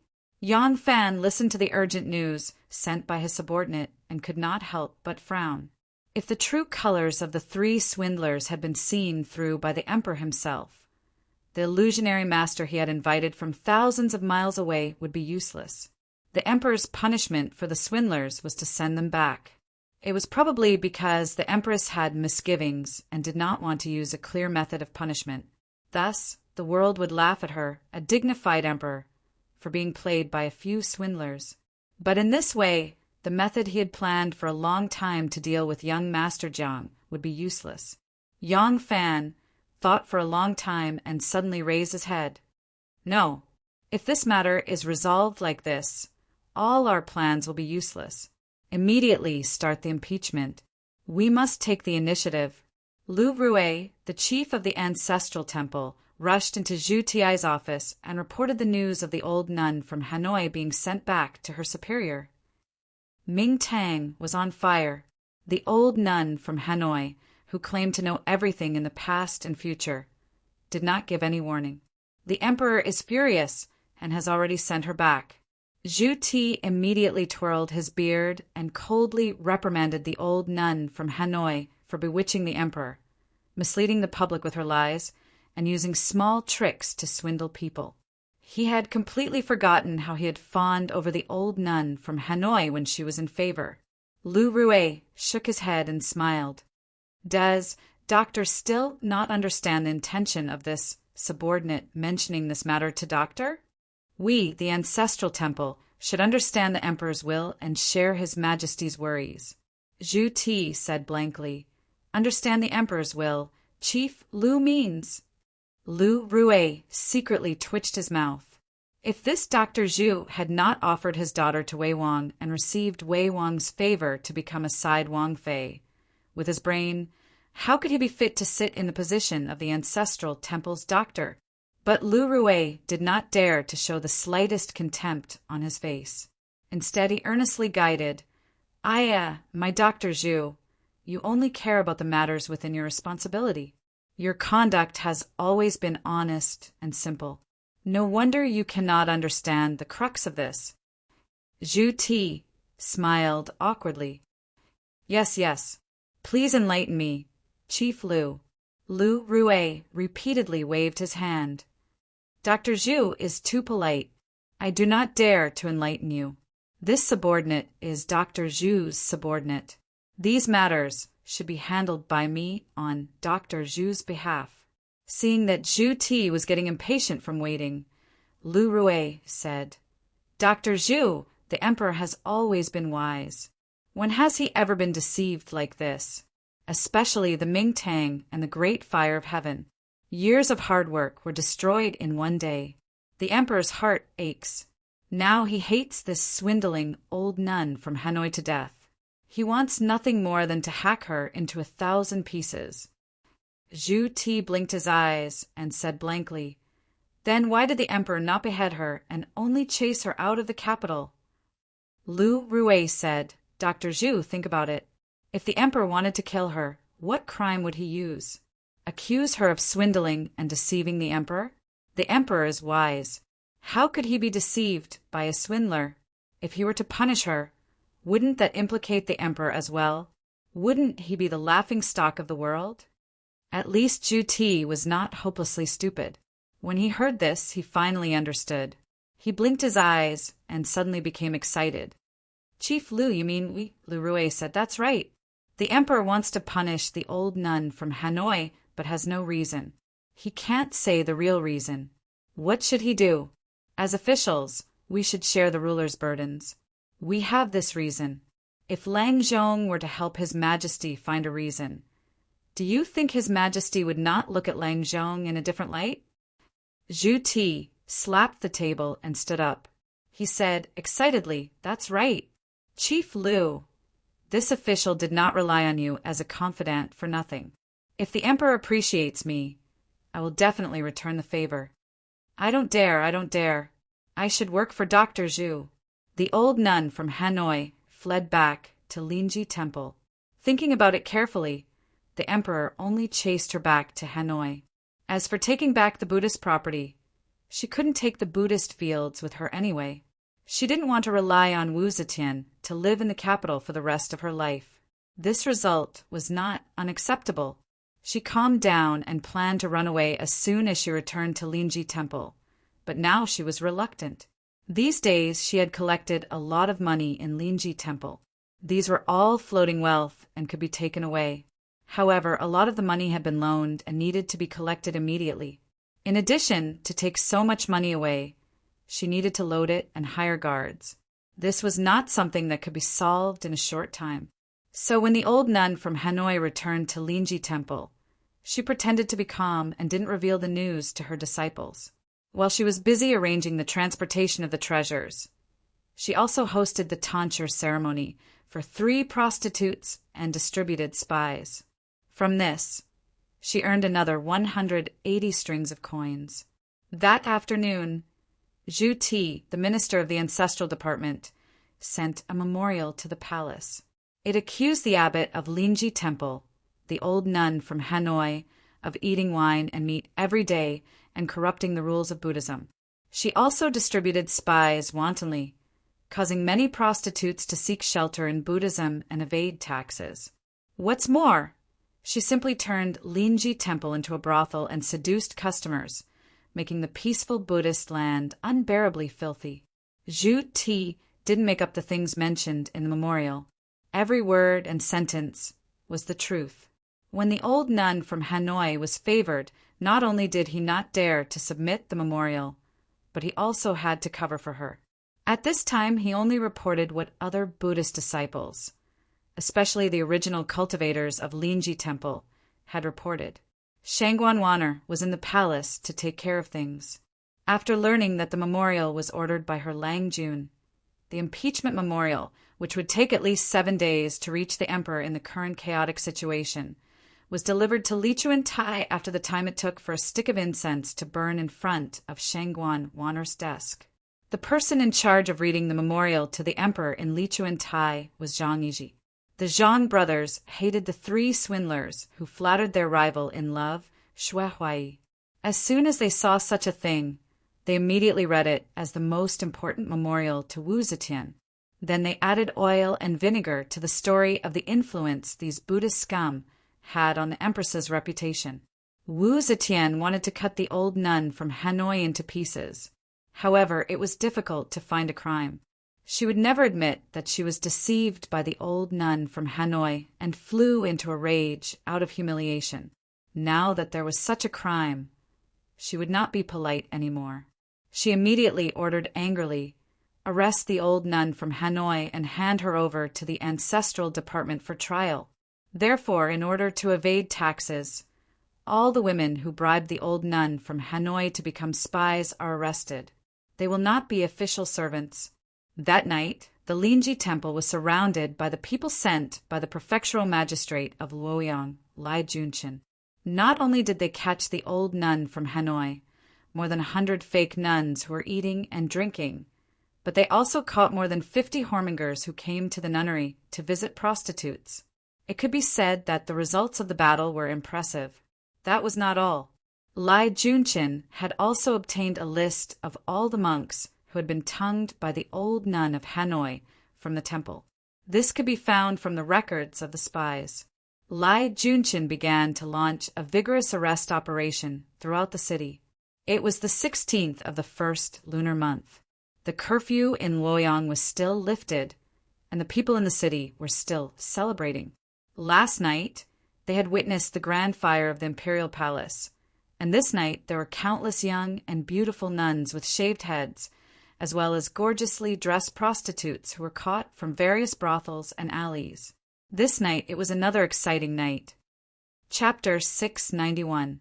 Early the next morning, Su Yugong and Zhang Yitian of the censorate, Li Jixiao and Hua Xingfan of the Ministry of Works, Chu Yi and Qin Yitian of the Ministry of Revenue, and Huxiang Hui of the Ministry of Rights all submitted petitions. This time, the scope of their impeachment had expanded from the old nun of Hanoi to Taoist Sifong and Humol. How Taoist Sifong used the opportunity of finding the elixir for the emperor to abuse his power, how he accepted bribes, how he helped a large number of merchants who bribed him to evade taxes, how he used official carriages to transport goods for free, how he interfered with local justice, how Humol interfered with the affairs of the Ministry of Revenue and the Ministry of Works, how he forced the Ministry of Revenue to change the severely affected areas to lightly affected areas after accepting bribes, and how he reduced taxes for the areas that were not affected by the disaster. But the heavily affected areas did not have taxes reduced, and there was no relief, and countless victims starved to death. How he interfered with several major projects that the Ministry of Works was in charge of. These were all facts that could be investigated and not some groundless accusation from the imperial censorate. The more Wu Zetian read on, the angrier she became. She immediately gave the order to capture the barbarian Emole. At the same time, she sent people out of the capital to capture Taoist Sifong, who was still enjoying himself. All the arrested people were handed over to Lai Junqin. Whenever Lai Junqin had a chance to mess with people, he would be so energetic that he could be energetic even if he didn't sleep for 3 days and 3 nights. Since Lai Junqin took over this task, he was so energetic that he didn't even go home. He lived in the prefectural magistrate's office all day long. Under his efficient speed of solving cases and his style of cracking down on cases, young Master Jiang had no time to make any response. His last source of income was broken one by Lai Junqin as if he was digging tree roots. On the 16th of the first month, Xue Huai sobered up before the fire was completely extinguished. He hid in the abbot's meditation room for 3 days in a panic. For the first time, he didn't drink a drop of wine. If there was any movement outside, he would think that the emperor sent people to arrest him. Although the disciples of the first class didn't know what the guardian master of the state had done, they all saw Xue Huai's frightened look. In order to not let Xue Huai continue to panic, the whole backyard of the White Horse Temple became a forbidden area. No one was allowed to enter, and absolute silence was maintained. However, the unusual silence made Xue Huai even more anxious. It wasn't until 5 days later that he was finally freed. 5 days later, the cause of the fire in the Ming Hall and the Heavenly Hall was finally announced to the world. The cause of the fire was that a few craftsmen who were repairing the Heavenly Hall had placed several rolls of linen next to the source of the fire, and the palace maids and eunuchs who were looking after the Heavenly Hall had neglected their duties. These poor people were sentenced to death, and so the matter came to an end. At the same time, the imperial court announced plans to rebuild Ming Tang and Heaven. This time they also planned to cast the 9 cauldrons and the 12 zodiac gods. The entire project was still supervised by Xue Huai. After receiving the imperial edict, Xue Huai sat alone in the meditation room for a long time. That great fire vented his anger, but it did not increase his intelligence. After thinking about it, he finally figured it out. This is the emperor's compensation to him. The emperor felt his anger, so he used this almost flattering method to please him. The man who sold medicine in Jianghu had never read the history books. He did not understand that when the emperors in history wanted to get rid of a person, they would often treat him warmly and generously. They would show more trust and favor him than usual. In his view, if the emperor wanted to kill him, it would only take a word. Since the emperor did not do so and gave him such a lucrative job, it meant that the emperor had forgiven him for his mistakes and was trying to salvage the relationship between them. Thinking about the fear and unease he had felt these few days, Xue Huai could not help but want to laugh at himself. Yes, the entire world belongs to the empress. Only 2 houses were burned. How could the empress be angry? Do you think 2 palaces are a big deal to a wealthy monarch? Xue Huai became excited. He had not drunk for a few days, and his mouth was so bland. He immediately ordered a banquet and gathered his trusted disciples to eat and drink to their heart's content. As he was drunk, he could not help but flaunt the truth about Ming Tang and the Heavenly Hall to his disciples. In his view, this was the embodiment of his manhood. He knew that because he had fallen out of favor, even some of his disciples were gossiping about him behind his back. He used this matter to announce to everyone, "The emperor still loves me. No matter what trouble I cause, he will not punish me." With the emperor's anger, there was no longer a need for Yang Fan to arrange for people to impeach the three swindlers. There was always no lack of people in the court who would follow the will of the emperor and hit a man when he was down. More and more people began to expose the three swindlers. Not only did they accuse them of using the tiger's might to intimidate others, but they also began to expose their so-called magical powers with a lot of facts. The old nun of Hanoi, who had missed the best opportunity to escape, was arrested and sent to prison. The prostitutes who wanted to rely on her to escape taxes were all sent to various places to serve. Even the Sinon temple sent more than 20 young girls to be responsible for weaving straw mats. The sudden distribution of so many beautiful women with bright eyes and white teeth was a very happy thing for the craftsmen who had been working in the Sinon temple's bamboo supervisor. Regarding this, the workers of the Dragon Gate hot spring soup supervisor were very dissatisfied. If they were given a few, they might have the opportunity to peep at the beautiful women bathing. Giving them to the bamboo supervisor was a reckless waste of God's gifts. The immortal nun of Hanoi, who knew 500 years in the past and 500 years in the future, did not foresee this calamity for herself. She fell into Lai Junchen's hands. This immortal nun was frightened by Lai Junchen's cruel methods. In reality, she had not seen anything. She was frightened by everything she had heard about Lai Junchen. When she was thrown into prison and learned that this was Lai Junchen's territory, she immediately untied her belt and hanged herself. She was afraid that if she was one step late, she would not be able to live or die. The immortal nun of Hanoi's death was so clean and neat that it made Lai Junchen, who had arrived a step late, very depressed.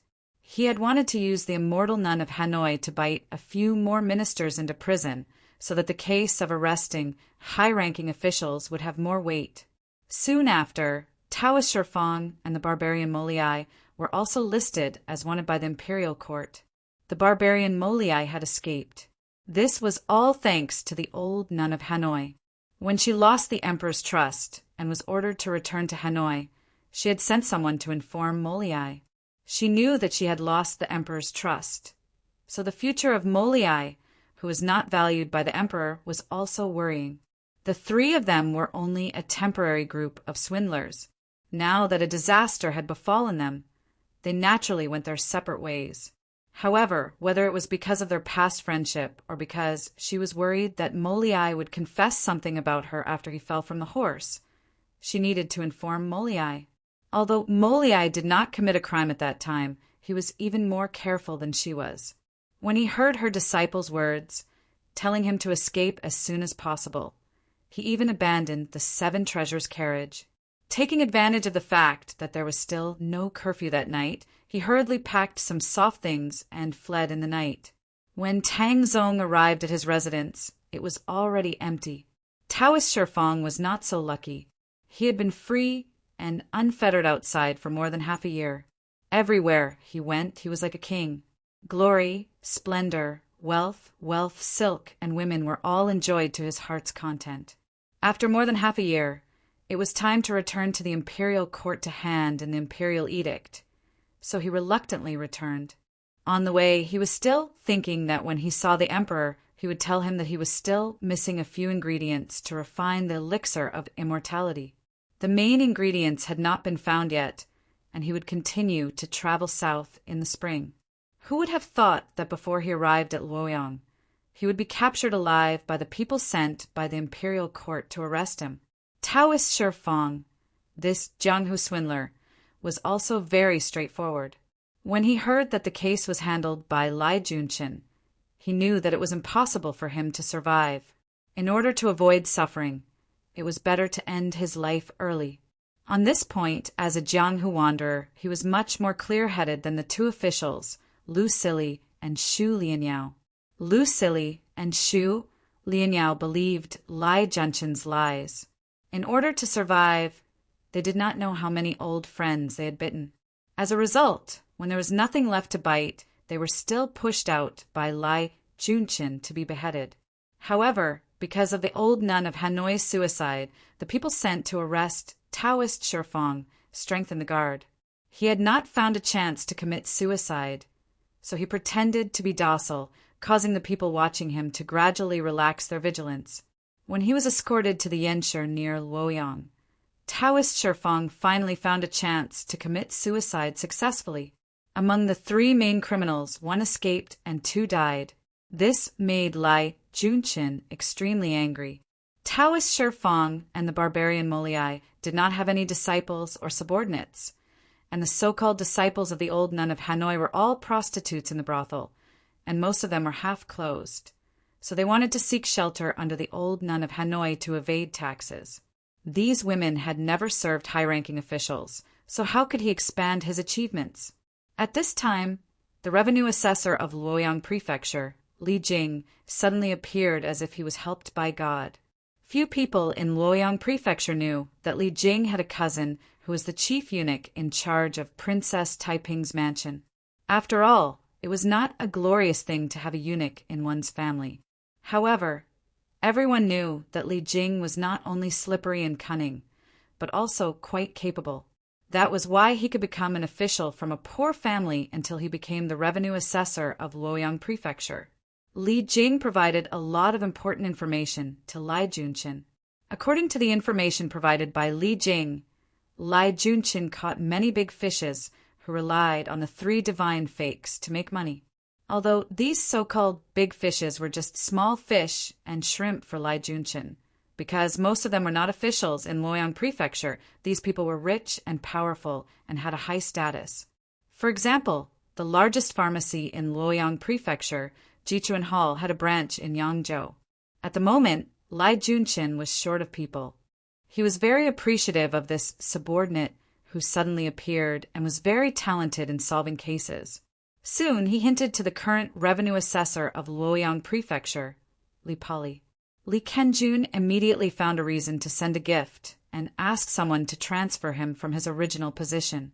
For a long time, it was common to ask someone to send a gift to be promoted to a higher position or a better place, but it was very rare to be transferred to a small place. Li Kenjun did this, so many people thought that he must have made a big mistake in his original position or been caught taking bribes or something. So he used this method to avoid trouble. Generally speaking, in the officialdom, unless it was a life and death enemy, it was rare to kill someone. If the other party took the initiative to give up his position, and you still didn't let it go, it would inevitably make other colleagues hate you. So this method was the best way to avoid trouble. Poor Li Kenjun had never been caught by anyone. It was just that the governor wanted him to leave, and he didn't dare to refuse. Then Lai Junshin immediately asked for an imperial edict to appoint Li Jing as the revenue assessor of Luoyang Prefecture, in charge of the 6 prefectures. He became the 3rd person with real power in Luoyang Prefecture, under the governor and the magistrate. Chapter 692. Yang Fan only found out that Xue Huai was the arsonist on the 10th day of the palace fire. Xue Huai regarded his act of arson as an achievement, a supreme glory, and proudly told his disciples about it. His disciples followed suit and regarded it as a great achievement of their master, and proudly flaunted it to the outside world. Although Wu Zetian had tightly sealed the news from the palace, she did not expect the person involved to leak it out. However, the news was only spread in the streets and had not reached the ears of the upper echelons. Yang Fan had been using Lai Junshin's sharp teeth and claws to destroy young Master Zhang's last foundation in Luoyang. He did not notice the news related to Xue Huai until the 10th day, when the head of the Ministry of Justice, Yuan Han, came to visit. Yang Fan chatted with him for a while and heard Yuan Han mention it by accident. Yang Fan was shocked when he heard it. He never thought that Xue Huai was the culprit. Although the palace was secretive about this news, he quietly sent Yuan Han away and immediately prepared a horse to go straight to White Horse Temple. He was the one who burned down Wanxiang Divine Palace? Is this true, or just a rumor? If it was him, other people might not know, but Wanner has no reason not to know. How come there is no news from the palace? However, after thinking about it, Yang Fan smiled bitterly. He already understood why Wanner kept his mouth shut. With Wan Er's understanding of Wu Zetian, she probably knew that the Empress wanted to kill him when the fire started. Why did Wan Er tell him this news? If he did not care about it, then it had nothing to do with him. If he wanted to save Xue Huai, the person who wanted to kill him was the Emperor. Yang Fan was bound to go against the most powerful person in the world. Would Wan let him take such a risk for Xue Huai? Not to mention Wan Er's impression of Xue Huai. When Yang Fan arrived at White Horse Temple, he saw many officials coming in and out. Yang Fan could not help but be secretly shocked. He did not know what happened here. He was currently suspended at home. Today, he only wore a casual robe when he came to White Horse Temple. He did not know any of the officials coming in and out. Yang Fan braced himself and walked to the backyard of White Horse Temple. The further he walked, the more officials came in and out. Many of them were carrying things like scrolls under their ribs and were in a hurry. Yang Fan went to the backyard and looked around. He happened to see a monk sitting under the west mountain wall and basking in the sun. He had his eyes closed as if he was resting.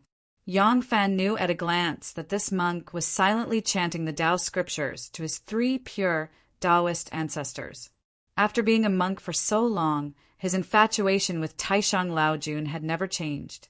If he was chanting Taoist scriptures in his room, it would be inappropriate for other martial brothers to hear him. Therefore, he came out to find a place to do his homework every day. Yang Fan walked over. He wanted to wait for him to finish his homework before asking about the situation. He could not rashly go see Xue Huai. He did not expect Monk Yizhua to be wearing a monk's robe and chanting. He felt a little guilty. When he felt someone approaching, he immediately stopped his homework and opened his eyes. Ah, Erlang is here. Monk Yizhua quickly stood up and cupped his fist in greeting. Yang Fan returned the greeting and said, "Master, don't be so courteous. Is Master Xue here? What are these officials doing?" Monk Yizhua said, "Master Xue is in the abbot's meditation room. These officials are from the Ministry of Works and the Ministry of Rites. They are here to rebuild Mingtang and heaven."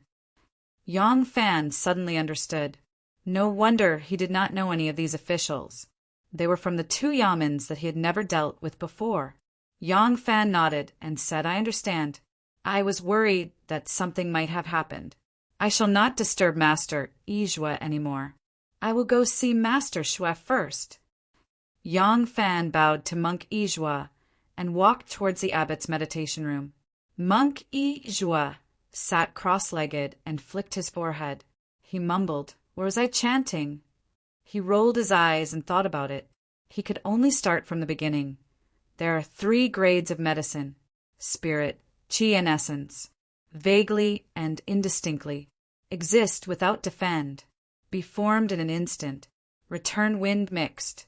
Be spiritual in 100 days. Silently pray to God. Ascend in 1 era. The wise understand easily, the ignorant find it difficult. Tread on the light of heaven. Breathe in purity. Enter the profound. Be alive or dead. Inside the abbot's meditation room, there were blueprints everywhere. The officials from the Ministry of Rites and the Ministry of Works treated this place as their office. The bustling and messy atmosphere was comparable to the scene when Xue Huai gathered the 10 eminent monks to study the Great Cloud Sutra. Among them, Master Craftsman Shaolong was the busiest. At that time, the status of the craftsman was lower than that of the peasants. However, the truly capable craftsman, like great minister of musical house like Master Mei, had a high status. Master Craftsman Shao, as the Master Craftsman, was an imperial court official of the 3rd grade. The 1st and 2nd grades were just nominal positions. The 3rd grade was the highest grade among the officials with real power. His official position was indeed not low. However, Master Craftsman Shao was also being ordered around by Xue Huai. Xue Huai sat cross-legged on the couch. There was wine and meat in front of him.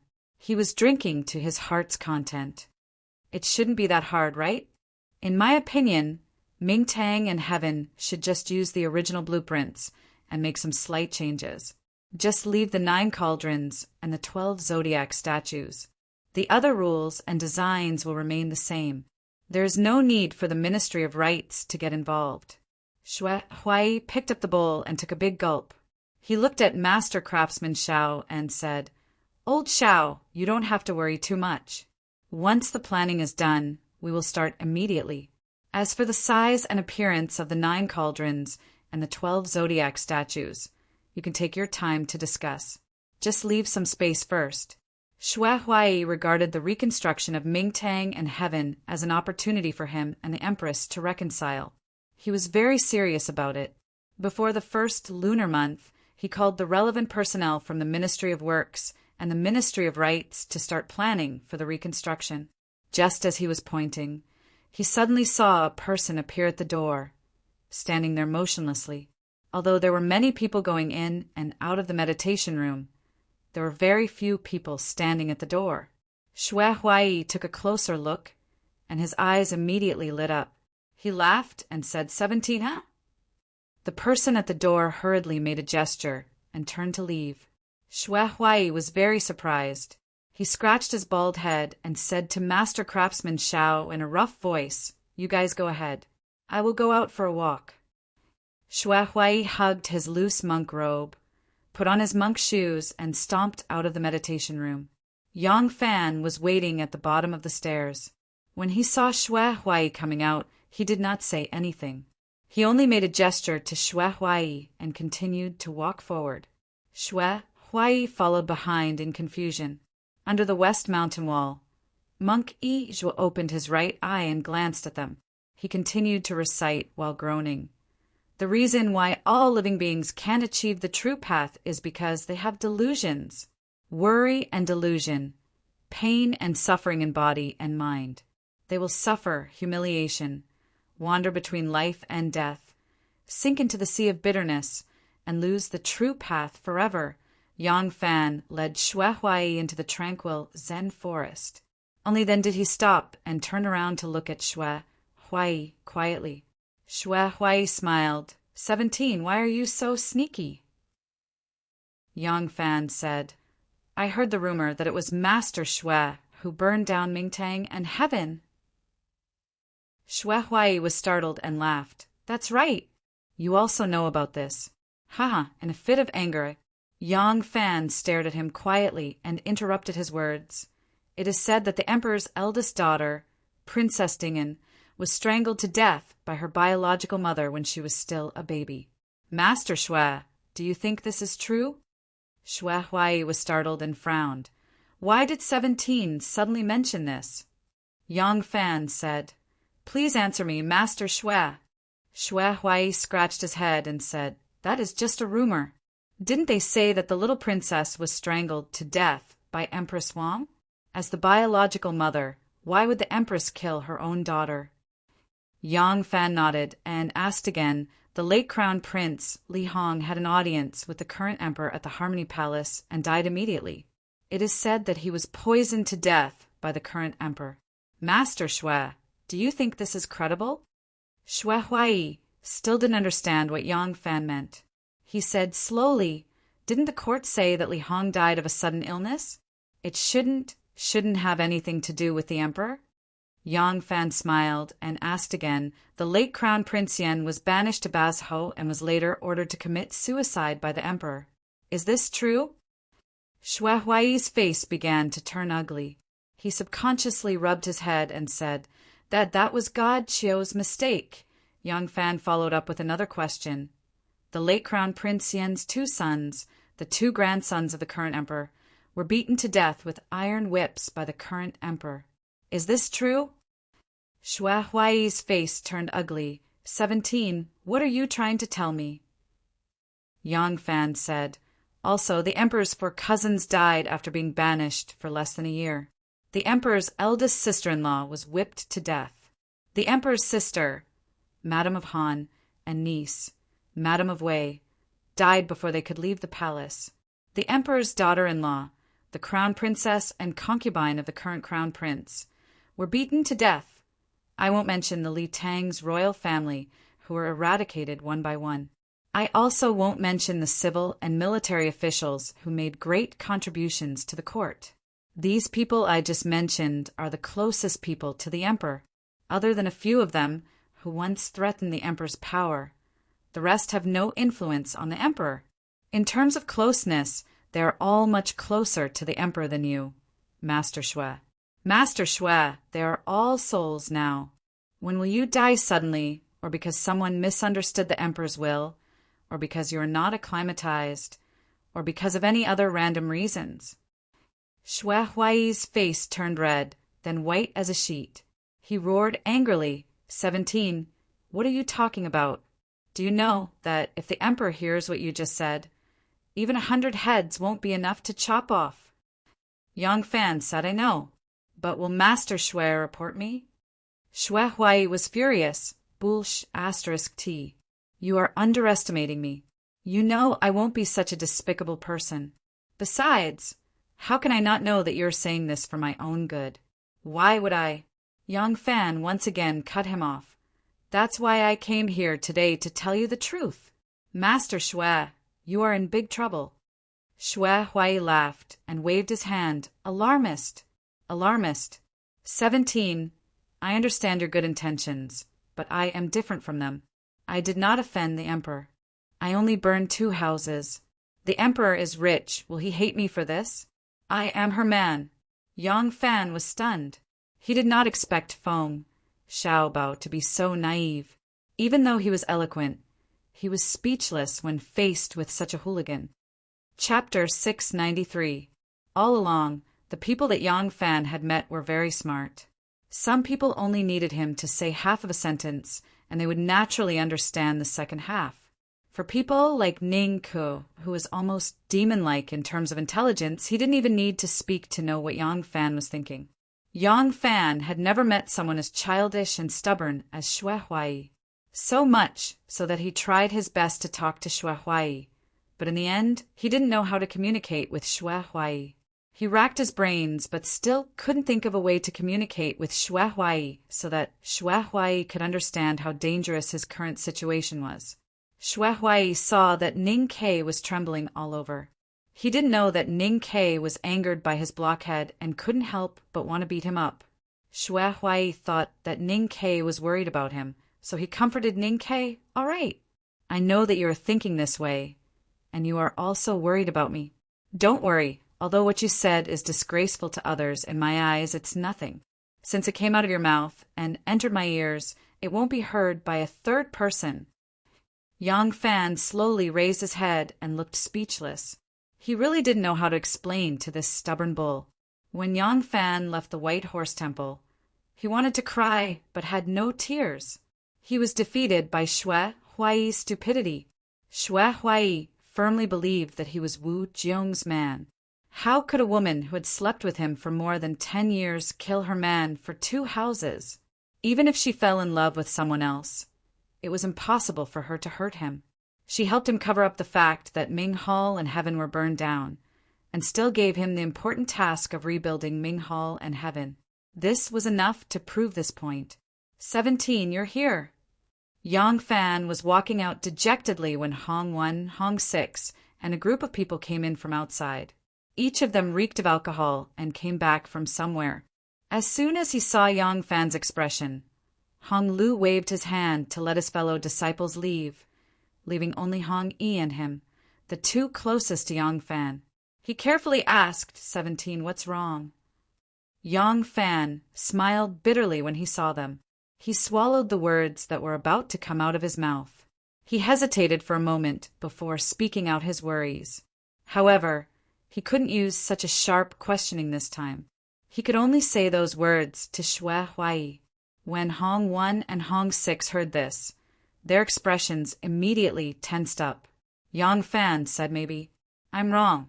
After all, this is just my wild guess, but Hong Lu said with a sullen face, I think 17 is right.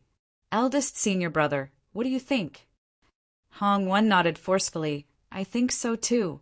If 17 is worried, then there must be a problem. Yang Fan was greatly surprised. He didn't expect that no matter how much he tried to present the facts and reason, Xue Huai still couldn't change his mind.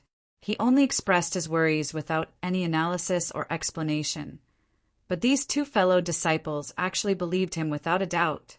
It seemed that there were still smart people. Yang Fan couldn't help but regain some confidence in his eloquence. Unexpectedly, Hong One continued, Who is Brother 17?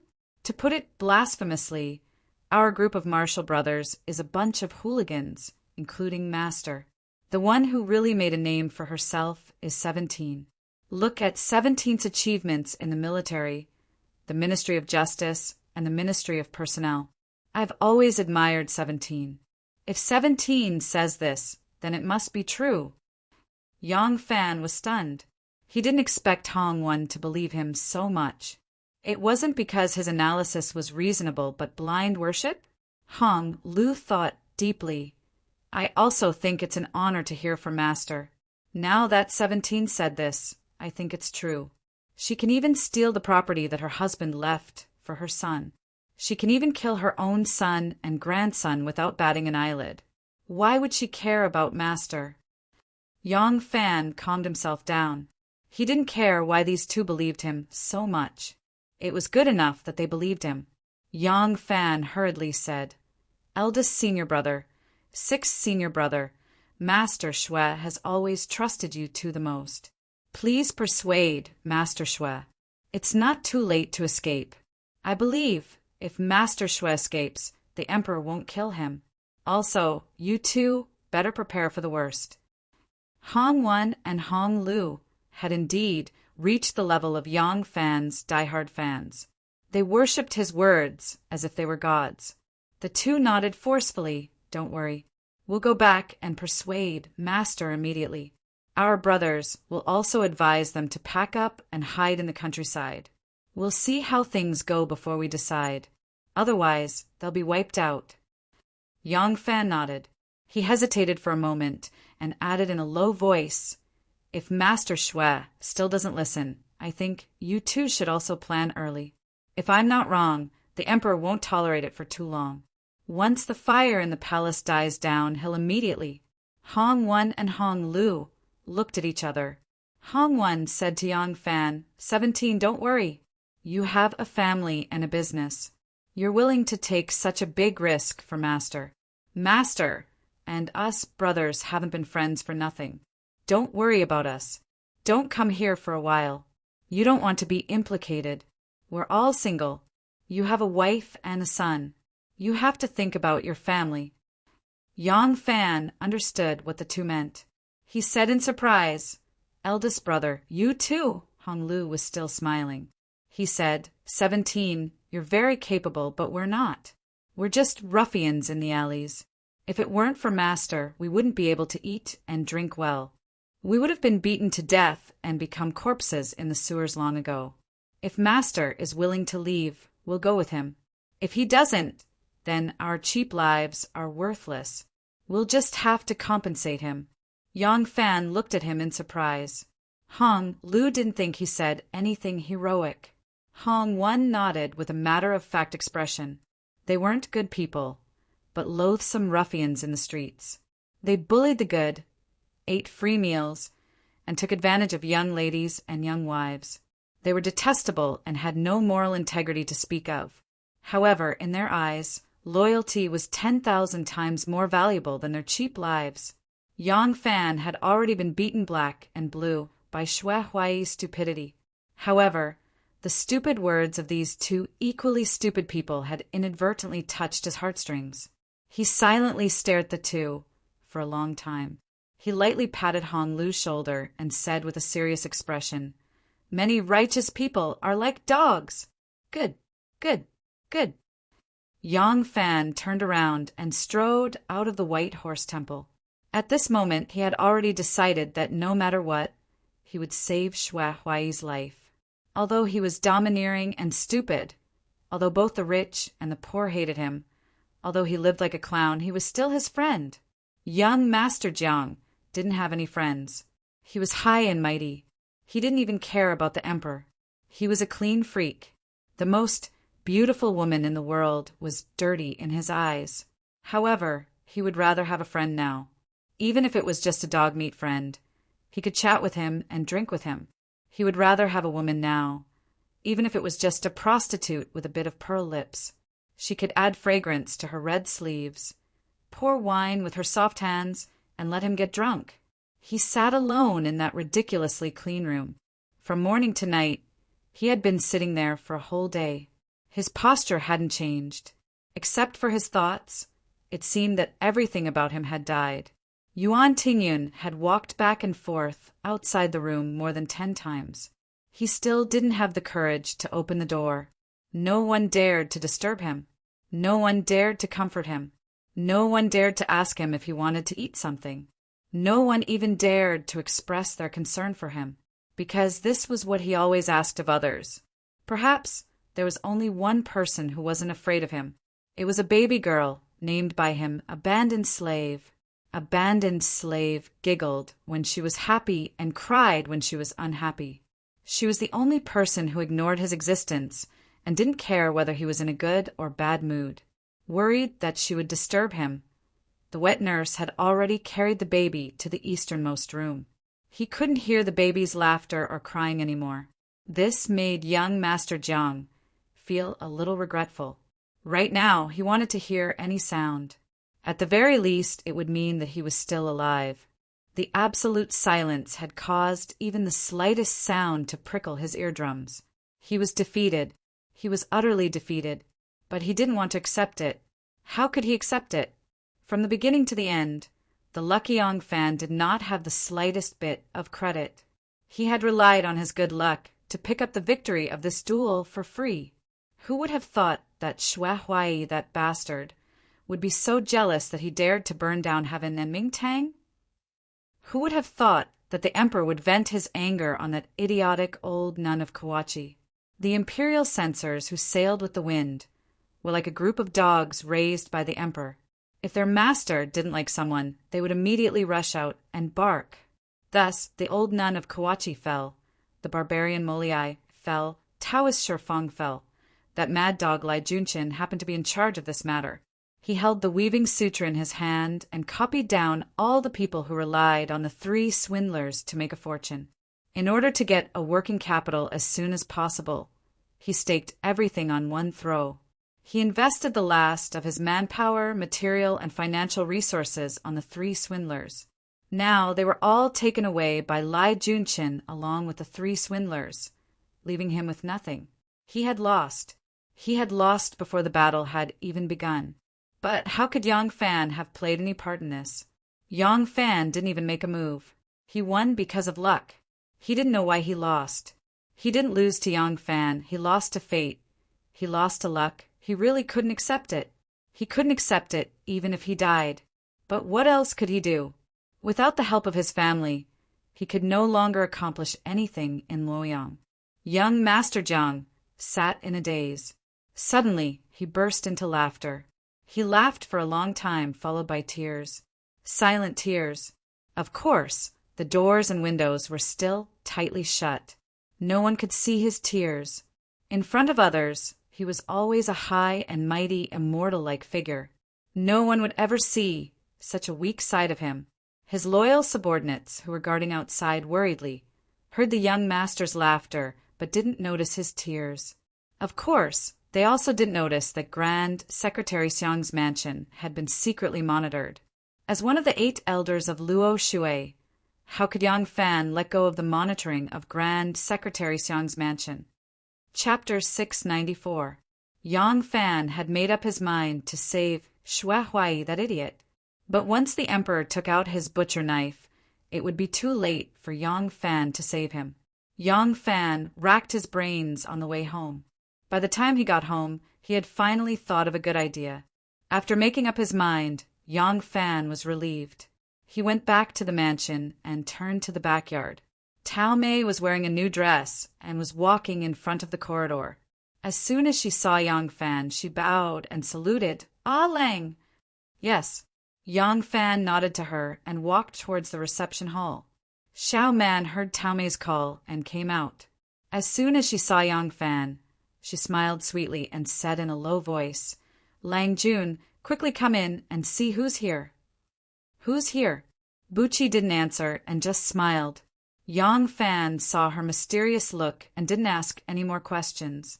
He crossed the threshold and saw someone bending over to tease Yang Yinzu, who was lying on the arhat bed. This person was tall and had a jade-green headscarf on his head. He was dressed in a stone-green muslin robe with silk pants of the same color. A leather belt was tied around his waist, making him look very casual. Yang Fan could not help but be happy. Wah! The person was very focused on playing with the child. It was not until Yang Fan cried out that he realized he had entered the room. He turned his head and was also very happy. Xiao Man followed Yang Fan in and smiled. You guys talk first. I'll take Nyanzu to the back. She went to the bed and picked up Yang Nyanzu. Don't let the child freeze, Yang Fan said, and took a soft cashmere blanket from the hanger and wrapped it around the child. Wan smiled as she watched Xiao Man carry the child out. Her eyes were still fixed on the child. Only when Xiao Man disappeared at the door did she reluctantly withdraw her gaze. Yang Fan held her hand and sat down on the sandalwood couch inlaid with coral beads. He softly asked, How did you have time to come out today? Did you ask for leave from the emperor? Wan, I was wearing winter clothing, but it didn't hide her beautiful figure. She smiled and pulled at her clothes.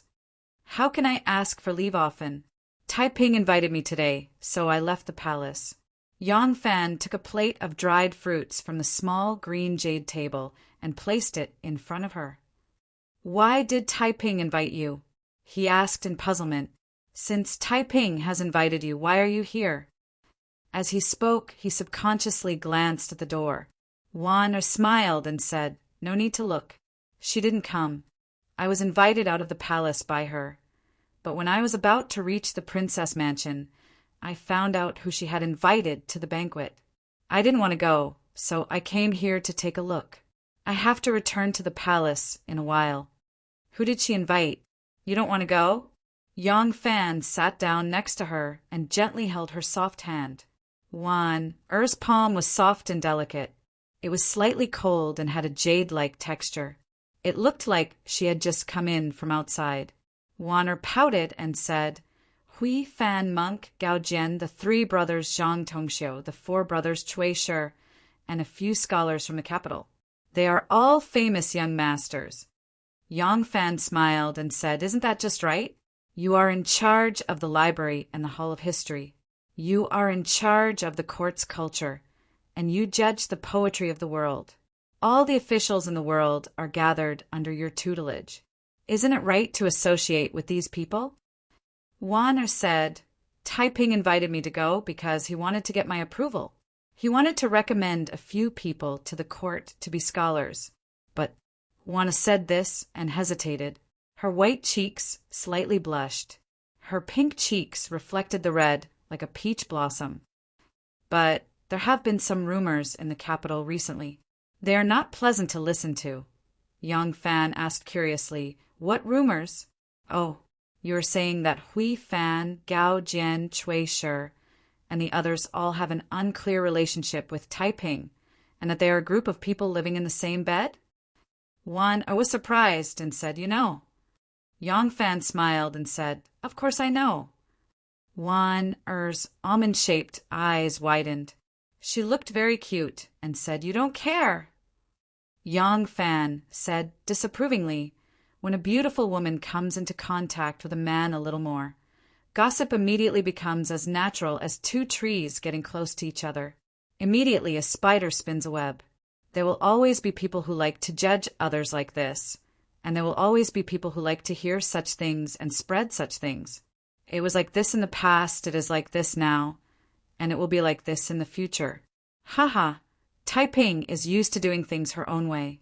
She never lives for other people's gossip. I'm a man. How could I not be as broad-minded as a woman?